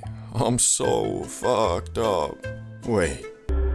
Ah, shit, I'm in the Shadow Realm again, aren't I? And now that you realize you're in the Shadow Realm, you either stop the trip by going to sleep or Level Unknown, exploring the Shadow Realm. This level doesn't require smoking more. All it really requires you to do is just go outside and explore the world that in many ways has become the upside down from Stranger Things. Cause at this level, rational thinking has been completely thrown out the window and your brain has reverted to factory settings as of when you were just born. So if you see a streetlight flickering, for example, if you were normal, you just think, they really should fix that. Compared to now, oh shit, bro, this is totally one of those slasher scenes where once I walk over the streetlight, he's gonna shift me up, isn't he? Nah, man, fuck this, I'm out of here. At least, I don't know, that's how it feels to me when I achieve the pinnacle of high and am wandering the world outside. Types of plugs you will encounter. This topic is very near and dear to my heart, cause unfortunately to this day, I still have to rely on these guys for my Zaza. So you can imagine after years of experience of buying from tens of different plugs, I'm quite certain I have dealt with every kind there is, from the most vicious acting as gangsta as humanly possible thugs, to the high school dudes who just wanna fund their Zaza addiction by selling it. And I think it's appropriate to start off with the type of plug I bought from my very first time. And he was the friend who knows a guy who knows a guy who has that exotic. This one isn't really officially a plug per se, but then again, I'm willing to bet this was how most people first encountered any type of Zaza seller. Every time when you and your friends discussed the grass and wanted to try it, he always said something like, yeah man, if you really want some, I got a few connects and they always sell that exotic. But in reality, dude's connects were usually his older brother or friend who actually knew someone. So for me, the times I did acquire the grass for this man, that shit was always some Reggie for real. And not just that, it always had a massive markup, cause who else can you sell oregano mixed mid-za for premium price than a bunch of stupid youngsters? But I can't fault the homie too much, cause back then, man, I swear, you could smell some grass and get faded, so everything seemed exotic, even if it was mostly herbs and spices bought at the discount aisle at Walmart. But even so, I ain't mad, cause that's the nature of business, I guess. If a dude is willing to buy your oregano pack for $30, then so be it. You gotta learn from it and move on. And so I did, and found myself a new plug, who was yeah bro, that's an eighth. It's just like super compact. You know, like a diamond. The dude who always shorts you. A plug like this never has any longevity, cause I mean, after being shorted 1 or 2 times max, however much you crave the za, usually your self-respect won't allow you to go back to man's like, so, you got the eighth? Yeah, of course, dog. I'm gonna hook you up nicely this time. This some good shit. Nice. Show me the bag real quick, though. Gotcha, big dog. Here it is. Where is it? Oh, wait, hold up, my bad. You need this to see it. Okay. Do you see it now? It's like super compact. You know, like a diamond. Yeah, like a diamond, right? Yeah, okay. But, I'm gonna have to skip this one. I don't really even want any za right now. Alright, bro. You're a loss. Get the fuck out of my car. You don't want no smoke, don't want no jazz. These the plugs who exclusively sell to stupid kids, cause anybody with any understanding of how 1 gram of za should look like would just tell him to F off and remove him on Snapchat. But this guy also abuses his status of the plug to provoke fear into dudes who don't yet know any better and think these guys are all freaking mafia level gangsters who, if you disagree with them, finna pull a Scarface and take out a M249 and start going bananas. But don't feel too bad if you've fallen for this scam before, cause I have too. In fact, I had a friend who was supposed to get 1 gram, but the plug gave him 0.1 and my man still bought it. Mostly cause he didn't even know how much a gram is supposed to look like, so he just trusted him. Anyway, next type on the list is the complete opposite, and one of my favorites, and he is the always faded plug. This guy could also be called the plug who only sells to fund his copious amount of Zaza consuming on a daily basis. And why he is one of my favorites is for multiple reasons. Firstly, because he is the king of getting high off his own supply, he always has a comment on the stuff you're getting. Secondly, because mans is faded 24/7, he don't really want any confrontation, so he'll probably never short you. In fact, sometimes out of the warmth of his heart, he'll throw some extra in there, depending if he likes you as a customer or not. And lastly, because he has evolved to a point where being high is his normal state, which don't ever get that far. It's not good for your health, and it can and will ruin your life no matter how much you hear Zaza isn't addictive. It can be if you take it too far. But anyway, because of the fact he cannot live without the magic ring plant in his system, in my experience, he has always had a 100% success rate to the text,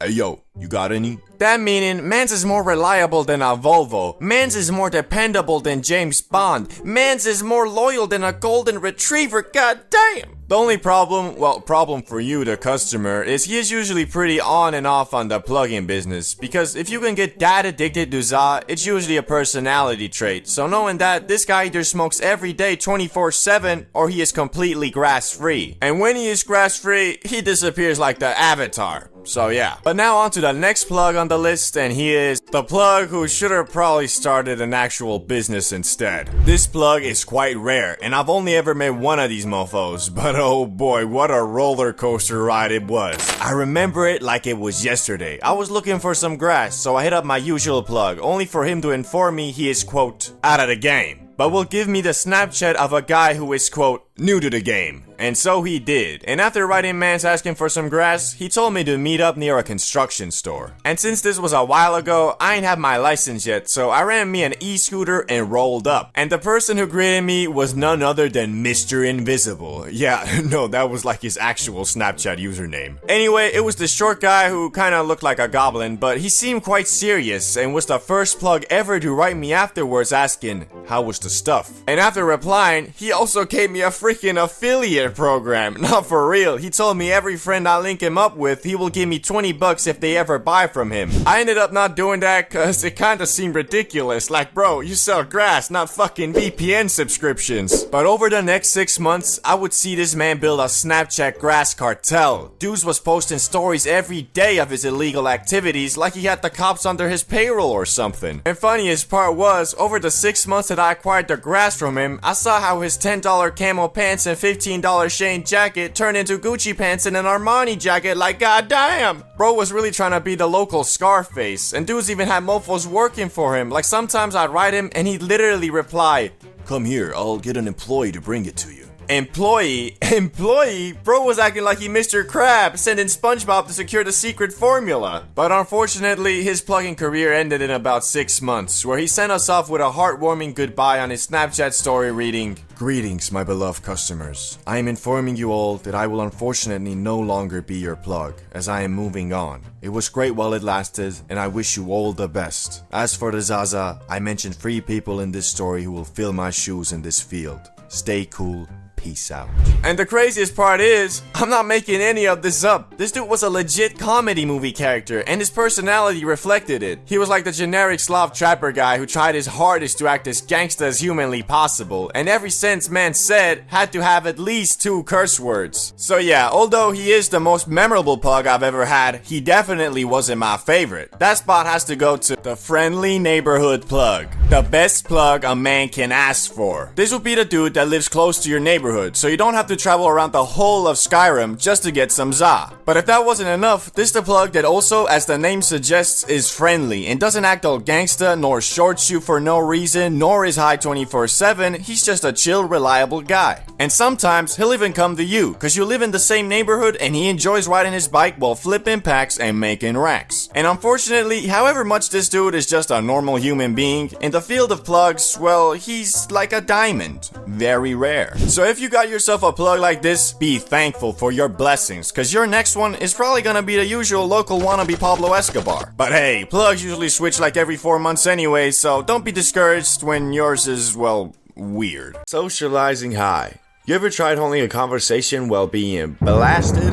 It usually ends up being a mixture of trying to remember what the other guy said whilst analyzing the little bit of details that did manage to penetrate into your mind.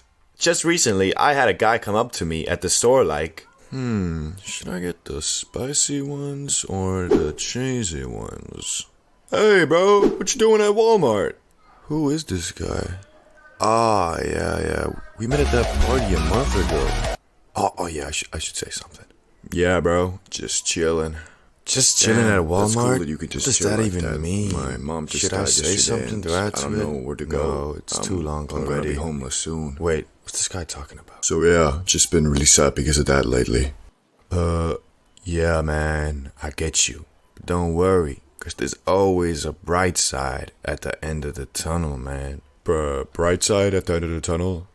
My mom just died and I'm gonna be homeless now, so I don't know about that, man.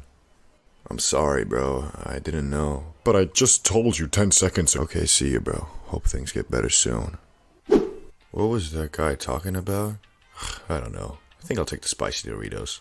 It's even worse when you blast it onto Mars with a spaceship type of high. Cause I swear, I be getting memory wiped every 5 seconds. Like, I don't want to be mean or anything, but please understand, if you don't get your point across in 5 seconds or less, I'ma be right back to thinking about that one meme on Reddit I saw 2 weeks ago. Bro, I've been thinking about this a lot, and I finally got it. The secret to making endless money is... And that's all you gotta do. Wait, sorry bro, I'm kinda faded than a hoe out here right now, so... You said the secret to making endless dough was... Yeah man, what I was basically saying was that all you gotta do is start a business involving... So yeah man, I can help you get started. I've already quit my job and moved to Dubai. You can join me. Move to Dubai? What's this guy on about? I think I'm just gonna leave. So bro, what you think? You ready to get rich? Nah man, I don't think that's gonna work. Now, excuse me, I'm gonna go take a shit. It's not all bad though. You gotta love it when you see a homie at the store who's also blasted to the moon. The Zaza makes you connected on a multiversal level like, hey bro, what you doing? Nothing, chilling. Funny you say that. I would have answered the exact same way if you asked me that question. Sorry man, I'm faded than a hoe right now, and I just got hit with that memory wipe, so what you say again? Oh shit, you high too? Duh, I'm at the store, what else would I be? For sure, you tryna hit up that candy section though? Damn dog, you read my mind.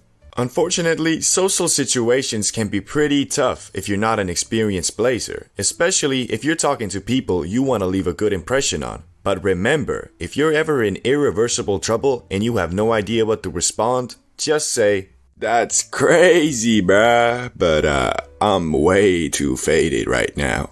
I'm sorry, I don't think I quite understand. I said that I'm faded than a hoe up in this bit. No, Charles, you're fired. I don't know about you guys, but I can be kind of a straight to the point, don't care how you feel type of guy. But for some reason, when I'm faded, that low-key changes. Like, the za seems to make me care more about others and how they feel. Don't get me wrong though, I'm not out here going out of my way to help some grandma cross the street and then run into the nearest blood donation bank where after donating my blood, I volunteer myself at the soup kitchen. It's more like if I wasn't high and was waiting in traffic and an old lady was crossing the street, I think, oh my god, you chose the perfect time to cross the street, didn't you?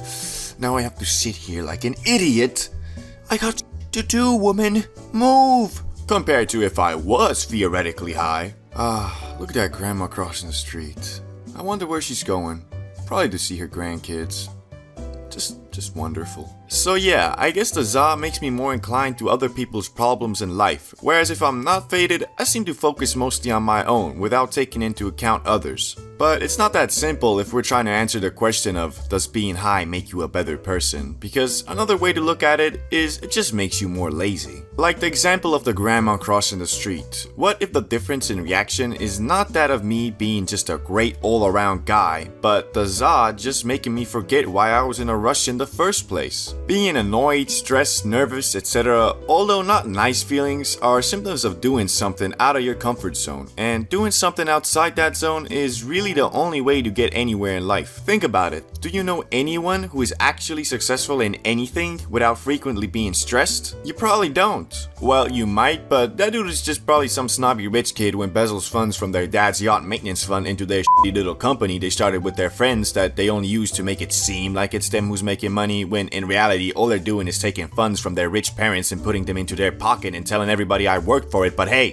what do I know? Anyway, we've concluded that the za can make you a more understanding and better person, but it can also make you a lazy mofo who loses the ability to step outside their comfort zone. So, is it bad? Nah, I mean, not really. As we know, the key to everything in life is moderation. And if practiced correctly, it can help you with literally everything, not just the zaza. My point here is that there is a time and place for everything, so there is no real answer to if the zaza makes you a better person, because it all depends on the context of the situation. So if you're always faded and sit around and eat pizzas and watch the Shaolin Chronicles all day, but then say your philosophy is, bruh, I'm all about peace and love. I don't wanna be like you, stressing out all the time. I chase tranquility.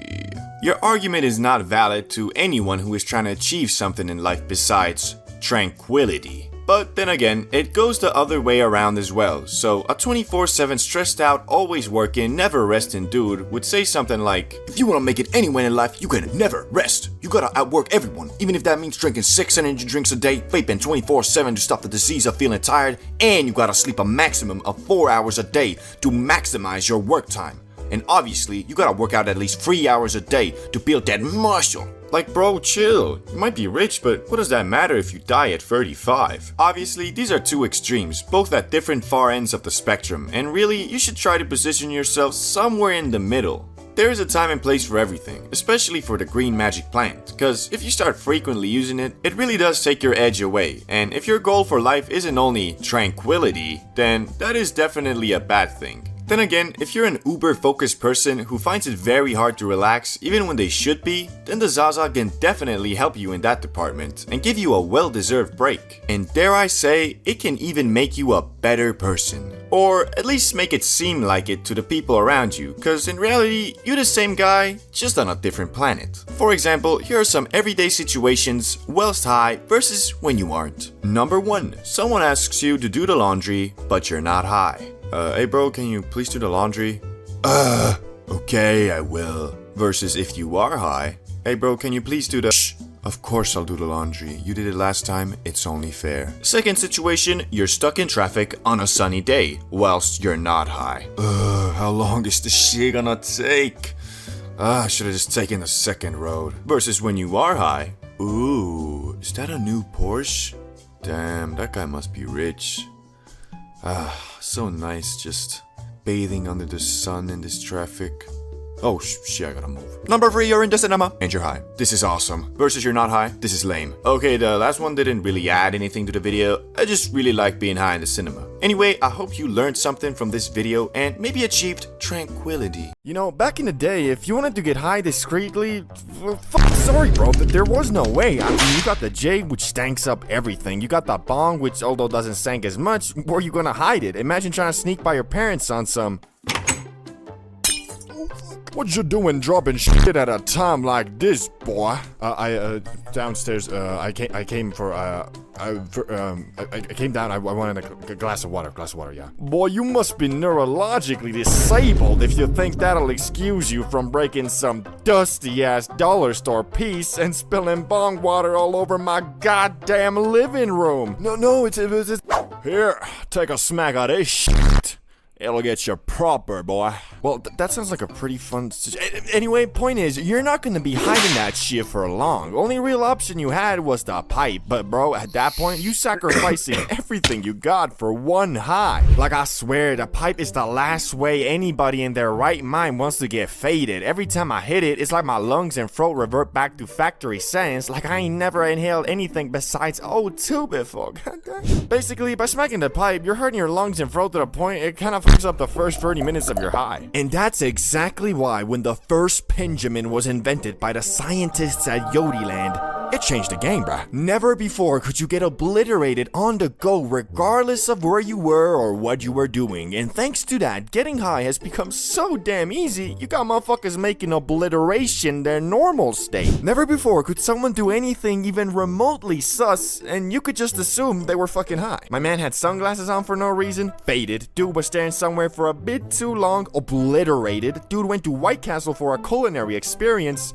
Well, that motherfucker's just weird. Goddamn cafeteria food. And you can forget about gas stations and fast food places. I mean, at this point, it's like damn near mandatory to be blasted on the job. And I got nothing against that, just since 90% of the time I find myself at 7-Eleven, I'm fried too, and the motherfucker that's supposed to be helping me is trying to scan my items with his damn iPhone. Nah, but for real, the pace that these fried motherfuckers work at is fine when your brain is running at the same low frequency, but if you're in a rush, it'll take damn near every ounce of mental strength you got to stop yourself from forcing a damn self-checkout. Would you like a bag with that, sir? Fuck no, here's the money, just give me my shit. But don't get me wrong, I got nothing against a good old Benjamin. There really ain't a better on-the-go, fast and easy way to get faded. Unfortunately, I didn't go to college and kinda cheated my way through high school too, so the 15 or so brain cells I was able to develop that keep me from losing and forgetting shit turned into, well, basically zero. And for that reason, I've already lost 2 of them. One of them slipped out my pocket while I was at the movies, and I'm pretty sure some teenagers stole it, cause after the film, when I was looking for it with my flashlight and shit, these motherfuckers were giggling in the back, looking at me like I was a damn circus clown. Coupled with the fact I was fried as fuck, I was fighting my tears. Dog. I just got robbed by some damn teens and I can't even do shit cause it was illegal to even bring it in there. Second one I lost in a very similar manner. As I was getting out my Uber going back home, my sweatpants did me dirty and flinged that fucker out as I was standing up. Took me 2 minutes to realize, and when I did, my Uber driver was probably already hitting that shit cause when I called him back to ask for it, he said, Let me check. It seems that you only left me a $1 tip. Sorry, I couldn't find it. And that one hurt the most because that was the first pen I ever had and the one I used for my first Benjamin adventure, which my first time was, well, by far the highest I have ever been in my life. I'm talking freaky, I'm talking third person. Shit, it was the first time in years I truly greened the thaw out. For you see, normal weed or bud is just that, normal. So the strength of it is confined in the realms of reality, unless you know it, it's moonrock. Anyway, the biggest difference between smacking a pen versus, let's say, a J is that the pen doesn't have normal bud in it. It has concentrate, which if you're unaware like I was, is about 10 to 20 times stronger than bud. Knowing that, the best way to get faded off the pen is by just taking small rips to avoid getting sent into the goddamn shadow realm. For example, the YouTuber Damien Luck 925 is very well known for taking multiple blinkers, which is the biggest hit you can take, outside in social situations, most notably in random classrooms, like it's nothing. So me being at my USA Airbnb alone in the confines of my living room, thought to myself, okay, so it looks like the basic hit I should do at least is 1 blinker, but probably more. Yet what was waiting for me on the other side of Blinker City was something I was not prepared for. Something unholy. The voices. I'll never forget the horrible things they were whispering. They made me almost delete my YouTube channel. Anyway, it started with me ordering a 1-gram pen off a weed Amazon, and it arrived the very next day in a beat-up Cadillac with a delivery man who, from the looks of it, tests out every product he delivers just, you know, to make sure the quality is there. Yo, bro, you're here for the weed, right? You got the cash? Yeah, I ordered through your website, though. It should be paid for already. Yeah, I forgot I'd take online orders now, too. Anyway, here's the stuff, bro. I trust you. Hey, thanks, bro. Have a good one. You too, man.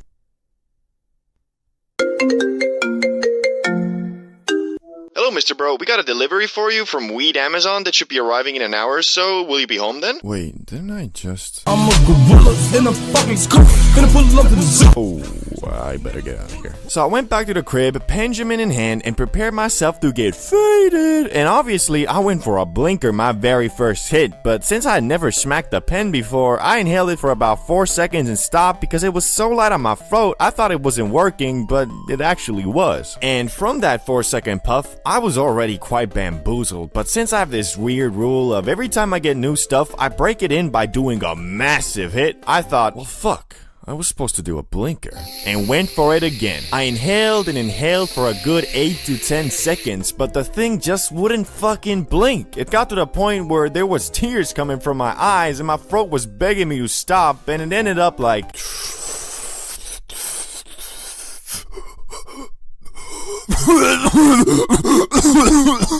I had made a grave mistake. I was so fucking high, I felt my soul leave my body. I was so high, I forgot I was even high. But it was just the beginning, cause over the next 10 minutes, I just kept on getting more faded, and the demons in my head kept on getting louder and louder. But if you know me, I kinda refused to green out, so I just kept on doing random shit like reading the ingredients list off my bag of M&Ms, reading the comments on my videos. Change that far below. Do things has changed for real. Imagine helping another YouTuber. Kill yourself. Was not doing good. I was keeping a strong facade, but inside there was a war going on. I was feeling like Naruto with the 9 tails, only instead of an all powerful destructive force talking to me, I was just really fucking high. Anyway, so yeah, I was grading out, which hadn't happened to me in years, and I concluded that because the voice of reason was completely being outspoken by the voice of tweaking. The good news is though, the hype from the Benjamin doesn't last too long, and in about 1 to 2 hours, I had started coming down, but at that point, I was already crawled up in my bed, scrolling endlessly on my phone, until I finally reached a state where I felt good enough to come out of emergency mode and order some food and ate myself into a food coma. So I learned, well, firstly, that motherfucker Fulcrum is actually insane, or his tolerance is just something else, bro, and that the Benjamin is best enjoyed in puffs of 3 to 5 seconds and not blinkers. Man, smoking too much is such an awkward thing, especially because of how normalized getting faded has become. Nobody wants to be the guy who kills the vibe by admitting they graining the thaw out. Like, dudes be knowing they approaching their limit, but peer pressure is a bitch. Like this one time in school when we were smacking the paper Benjamin on lunch break, and I could tell everybody was nearing the border between Yodiland and the Upside Down, but this motherfucker Salamander just kept on passing the J, and nobody wanted to be the first one to back out. Everyone kept on puffing and puffing until this one motherfucker just started puking. Like, goddamn. Safe to say, dude probably hasn't smoked again till this day. But you know, that was high school. Most kids weren't on that Wiz Khalifa pack like Salamander. I mean, this dude's parents were barely home, so mans must have just been low-key looking for attention by acting out, but instead all he got was Snoop Dogg's tolerance and all the school thotties daily driving his dick.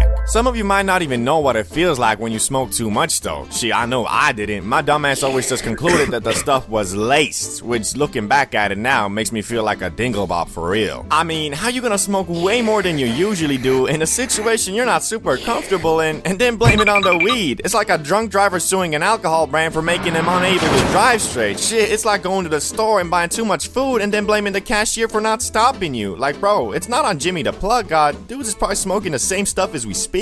And yeah, I know sometimes it could actually be laced, but what does telling yourself that help? Like, wouldn't it be better to believe it's not and your brain is just tweaking? Then you could maybe, you know, calm yourself down. Unlike when you've convinced yourself the Plug is a fucking supervillain going around giving his customers schizophrenia. Like, goddamn son, someone's gotta like the bat signal for real. But shit, I'm out here preaching like I ain't done this myself. Back when I was younger, I did green out a couple times, but since then, I have developed rules I follow to avoid this at all costs. Like, for example, first rule, you don't always gotta get obliviated, bruh. Seems simple enough, right? But back in the day, every time we were smoking, my dumbass felt like I had to get higher than last time. Once the J reached me, I just...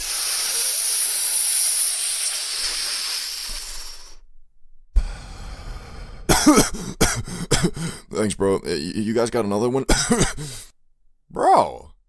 No. There's just some basic etiquette too, like everybody wanna get faded equally, but one thing with smokers is they're usually always chill and peaceful, so when you start hogging a spliff, rarely is somebody gonna forcefully take that shit from you. Just next time when you pull up, they'll bag your ass, pistol whip you, throw you in the trunk, and bury you alive next to Mr. Beast. That video would probably have to be on Rumble though. But point is, you don't always gotta be the highest in the room. Second rule. accept your limits. This is low-key the most important and the most difficult, but you might be thinking something like, don't you mean know your limits? No, I don't, bro. Cause I bet most y'all know them just when you'll be watching Fulcrum smacking the pendulum like that bitch be only containing O2, you get a false understanding on how much mofos be actually smoking. Cause you can always do more, but what you can't do is forcefully remove the THC from your system and get less high. So don't be a victim of peer pressure just cause you wanna be cool, fool. But these rules don't mean shit if you don't factor in where you are and what you're doing. Which leads me to the day that made me come up with these rules. The time in my young life when I smoked so much in the wrong place, I was goddamn obliviated. Shit, I smoked so much I had less dialogue options than an oblivion NPC. The first time I got high outside the comfort of me or a friend's crib, it was the usual business. We were chilling with the gremlins, me, Salamander, and Ricky, smoking up, talking about how we don't fall with school and how we finna make it out the hood. You know, the usual Gen Z shit. When Salamander, being the thotty magnet he was, got a text from one of his female companions inviting to what this motherfucker claimed to be a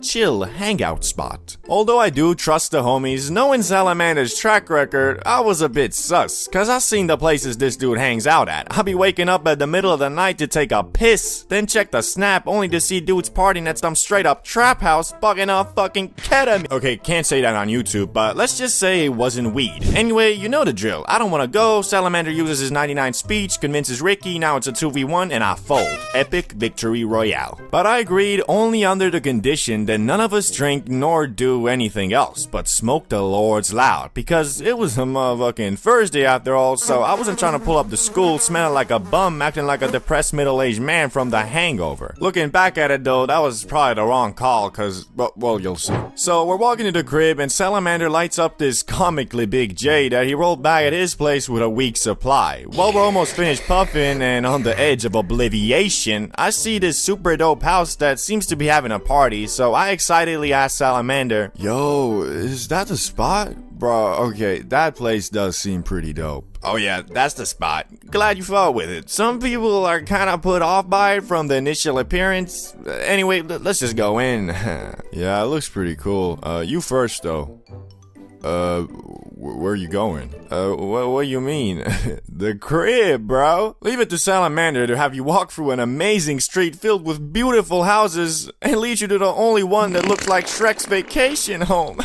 To add to it, me and Ricky were quite frankly bugging. But as I mentioned in the previous rules, that's not always a good thing, especially when you're preparing to go into a house where your brain has calculated a 50-50 chance of being stabbed in the gut by a freaking tweaker with a kitchen knife. In my head, I was thinking, well, hoping for the saying, don't judge a book by its cover to be the case here. But oh boy, I should have judged the goddamn book by its cover and dashed off like Prime Usain Bolt. Cause what we were dealing with was in every sense of the word except not containing any of the actual substance, I think, a crack house. These people were blasting some of the most disgusting music I've ever heard. Shit sounding like the noise a speaker makes when you fiddle with the aux cord. And because I was high, that set the whole tone of my experience there. And shit, I did not know Salamander hanged out with vampires. Most of the dudes there were looking what you would imagine the local bum to be when he was young. I was in total shock. My teenage brain could not comprehend the degeneracy, the idiocy, the overall lack of humanity in that house. And it's not like I didn't try to have fun, but our highness did not mix with whatever the fuck these guys were on. At some point, I saw him pull out a vodka bottle, and they drank the whole thing in 5 minutes dry, straight from the bottle, like they were trying to speedrun liver failure. I attempted to conversate with some of them, but to no avail. I mean, what did I expect though? A drunk person usually isn't on the same wavelength as a high person, combined with the fact these dudes probably just got done sacrificing a goat to bring forth the Antichrist. I was starting to tweak the fuck out. Well, not tweak, I guess. Me and Ricky did have some fun by just bantering about how messed up of a place we had found ourselves in. All of this didn't seem to affect Salamander though, as we spotted him rizzing up a girl we assumed was the one that invited him, but we were wrong in that assessment because 5 minutes later the girl who actually invited him saw it, went up to him, yelled at him, and then slapped that man so hard it made him rethink his whole damn life. Cause as we were laughing at what had happened, he walked straight towards us and said, "Man,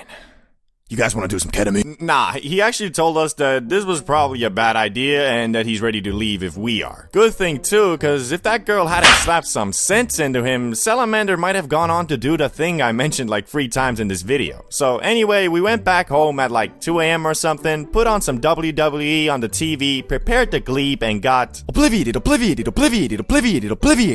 doesn't go much further than that. Shout out to Volcra. 10,000 BC, a group of cavemen in the Oki Islands of Japan needed some warmth and wanted to start a fire when they discovered a funny looking green plant, and either out of curiosity or desperation took it and inadvertently created history's first ever hotbox. Yet this early grass was not that loud that people be smoking today, because as we know, over the years the za has been scientifically and artificially cultivated to be much more concentrated in the high it gives. So although it is funny to think about a group of cavemen purposely starting a fire in a small shelter for the sole purpose of getting faded in a hoe, it is unlikely that it actually ever happened. Yet aside from this iffy recreational stint in Japan, hemp was first commonly used in the lands that are modern day Mongolia and China for more practical uses like eating it. Which, after saying that, you might be imagining something like this. Yo, what's up? How you doing? Had any fun with those new seeds I gave you? Yo, nah, I actually came here to give them back. Last night I was looking at the moon and I swear that motherfucker was looking right back at me. But alas, this probably wasn't the reality because the THC levels in this early cultivated Zaza were just really low, but soon the Chinese would discover that the holy plant's fibers were also great for making stuff too, like clothes, paper, and bowstrings. Which turns out hemp fibers were superior to the bamboo ones used by rivaling factions, allowing the Chinese to shoot their arrows much further. So basically, back in the day, if you were having a long distance bow battle and were losing, you might have screamed out, "We need to get closer! These motherfuckers have weed!" Anyway, it wasn't long after mofos realized that the loud wasn't only good for making stuff, it was also great for treating physical maladies. And after a couple thousand years, Emperor Shen Nung, known as the father of Chinese medicine, included the magic plant in his medical encyclopedia under the name Ma. Which, that sounds oddly similar to Za, doesn't it? I'm guessing every couple thousand years the first letter changes or something. But now, let's explore the question we're all asking. When exactly did mofos start ripping that shit to get faded? Well, one of the earliest counts is about 2,500 years ago, when researchers discovered 10 mini barbecues in a cemetery near modern-day Tajikistan that had residue of burnt cannabis with a much higher concentration of THC than normal, probably meaning it was selectively bred to get you, well, lit. Although this was one of the first counts of people purposely inhaling the broccoli to get high, it was most likely used as part of a ritual to invoke an altered state of mind so you could communicate with spirits. Which shit, dog, I wanna know what these dudes were smoking, cause I ain't never heard of no grass that gets you to the spirit realm. This might have low-key been the last kush Snoop Dogg smoked, cause once you get so high you start communicating with your dead gran-gran, that's when you really might be like, okay, I think it's about time I stop smoking this shit.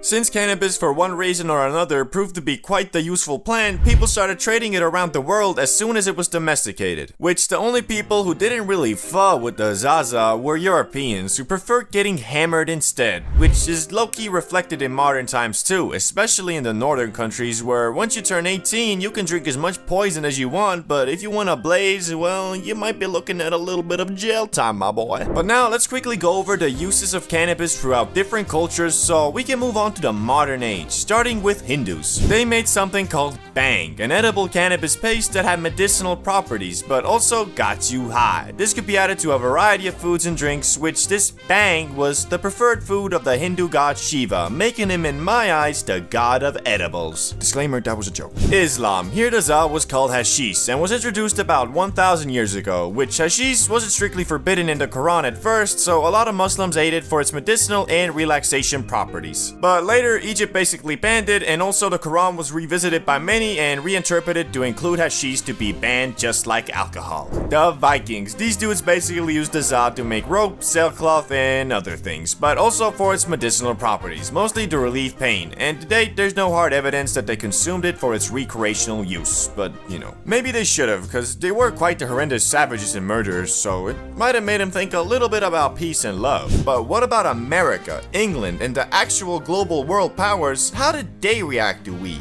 Well, again, like the Chinese, Europeans and Americans at first prominently used the magic green plant in the 16th to 18th century for more practical things like making sailcloth and rope. which the plant itself grew much larger in the New World soil, and combined with the practicality of it, everything started being hemp-derived. Clothes, paper, well, basically anything that required fibers. But the question still remains, when did mofos start smoking that shit to get blasted on the regular? Cause although at some point you, your neighbor, your grandma, your boss, and even George Washington were out here growing weed, wasn't nobody out here rolling them up. Well, until the arrival of Mexicans. The loud version of hemp first arrived in Brazil in the early 1500s by way of enslaved Africans traveling with the Portuguese. And the native South Americans, who are already consuming some other psychoactive substances, quickly started blazing the Zaza too, and its use soon spread across South America and into Mexico, from which in the 1910s is when the loud first spread into the US, via Mexican immigrants escaping the effects of the Mexican Revolution. And almost immediately the good was viewed as a threat, and by 1931, 29 states had banned its use. Although it wasn't really the Zaza that the US didn't fall with, it was unfortunately mostly just racism against Mexican Americans and black citizens of the South, which both these groups were enjoyers of the Zaza to some regard, so it became a scapegoat for racial bias in the US, and they blamed it for everything from petty crimes all the way to murder. And in 1937, the US completely banned all non-medical use of weed, which all this kind of explains why the mostly peaceful plant has been thrown in the same Schedule 1 category with full-on life-destroying substances like heroin and cocaine. But thankfully, a couple decades later came the hippie movement of the 1960s to 1970s. This is what lightly sparked the comeback for weed, cause unlike before, when the Zaza was mostly smoked by Mexican immigrants and black citizens who the US was massively racist against, the hippie movement had middle-class white American youth start blazing too. Which it was all about love, peace, spirituality, non-violence, and of course, every hippie's favorite, recreational drug use. Although most hippies were all about peace and love, that was quite easy to say when most of them were literally privileged enough to drop out of college, run off with Cassandra in a rainbow van, go on copious amounts of mindset-altering trips, mostly powered by LSD, and then return 10 years later to their parents and have them say, It's okay, son. I was young and stupid once too. Anyway, although the grass was still federally illegal, this didn't really do much, cause in 1976, 1 in 8 Americans over the age of 12 admitted to smoking it in the past 30 days. Hippies though were especially interested in cannabis, so much so they went on something called the Hippie Trail, which was basically an excursion by the youths of the world to go over to the Middle East and India, all while riding in magic buses and discovering new ways to get absolutely blasted, such as smoking the concentrated Zaza resin known as hash. But acquiring the Zaza would soon get much harder, because you see, most of it came from Mexico, so in 1969 the US started patrolling the border, and in 1975 they got even more aggressive and started spraying herbicide on Mexican weed plants. And so good old supply and demand made grass prices skyrocket, which a lot of people started then growing the plant themselves in mini greenhouses, closets, bathtubs, storage units, basements, wherever they could. But then in 1982, Mr. Smarty Pants Ronald Reagan took it even a step further by encouraging the streamlined arrest of anyone in possession of an illegal substance, which was really dumb because most of the focus was on pot, all while crack, meth, and heroin were all still being transported and consumed on a regular basis. Even worse, this enforcement seemed to be racially motivated because despite plenty of traffickers and consumers being white, the majority of arrests were Latino and black youths, all while this bizarre over-focus on cannabis allowed the growing opioid epidemic to go unchecked. But thankfully, the US is slowly learning from their mistakes, where today 24 states have legalized the recreational use of marijuana. On top of that, the increased level of research on it has also found multiple medical use cases and can be prescribed to you by special doctors if seen fit. And although the Zaza is still federally illegal and a Schedule 1 drug, the overall perception of it has changed for the better, including in December 2022 when President Biden signed a bill to make it easier for researchers to obtain plants for their studies, which will hopefully accelerate the learning of positive and negative side effects of consuming the Za even further. But all that aside, the overall vibe towards the loud has gotten a lot more accepting, and these days more and more people view the smoking of the grass not as you being a junkie, but the same way as having a couple beers with the homies on a Friday night and watching some WWE.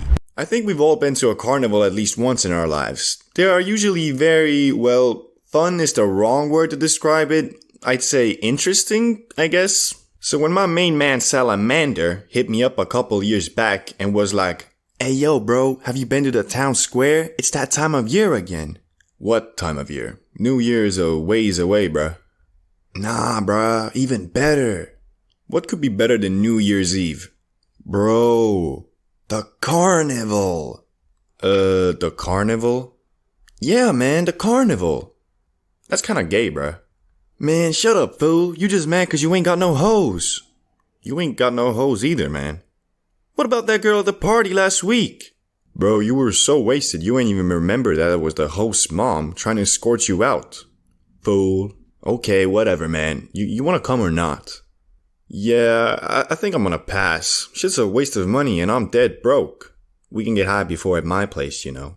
Shit, why you ain't say that before? I'm in. I love the Carnival. I've always loved the Carnival, man. Salamander had kind of a funky home situation, so a lot of times he had a completely free house, which meant that getting high there was always awesome, cause there was just so much to do in that big ass house. Anyway, I pull up to his place, and if you saw my last video, you know that this man rolls the most perfect spliffs in existence, and this time was no different. Bam! Whips that big old thing out. No homo. And we puff that ganja stick till it's a stinger. Honestly, we probably smoked half the filter too, cause in high school, weed was so valuable that even when you could clearly tell there ain't no Zaza left, someone was always like, "Hey yo bro, what you doing? There's a good 2 to 3 puffs left in that thing. I'ma hand bong it." All you, bro. All you. Anyway, we get zoinked and I'm honestly feeling good. Like I ain't smoked too much nor too little, but just right. For now.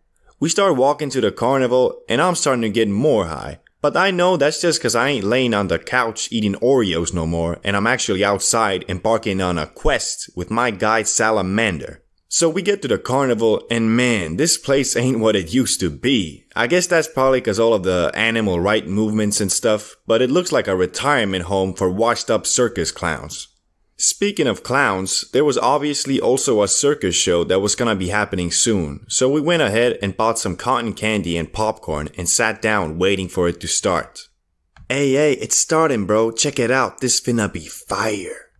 And the way mans was hyping it up, I couldn't help but get a little excited too, cause after all, I do have some great memories of circus shows from when I was a kid, and as we all know, there ain't no better combo than Kush and nostalgia.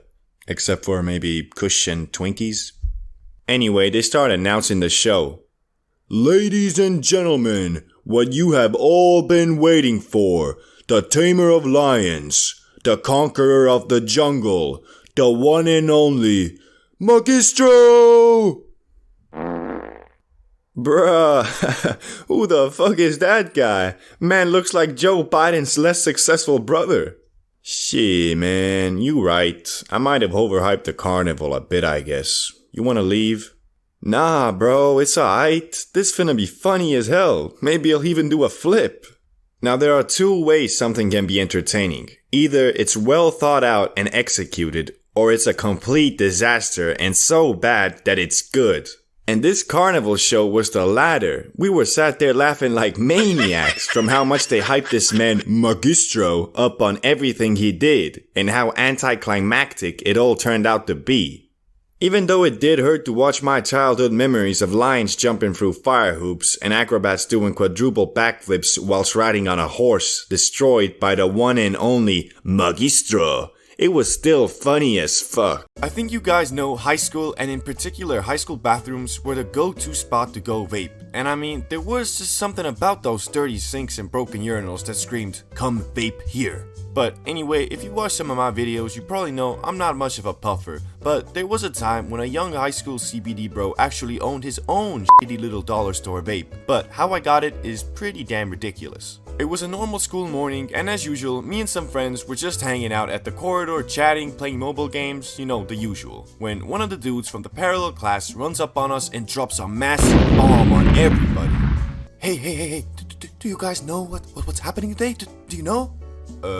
Jason Voorhees is running around killing all the students. What? No, there's a police inspection. They're going through all our jackets, bags, lockers, and everything, man. Oh, no, that's really bad.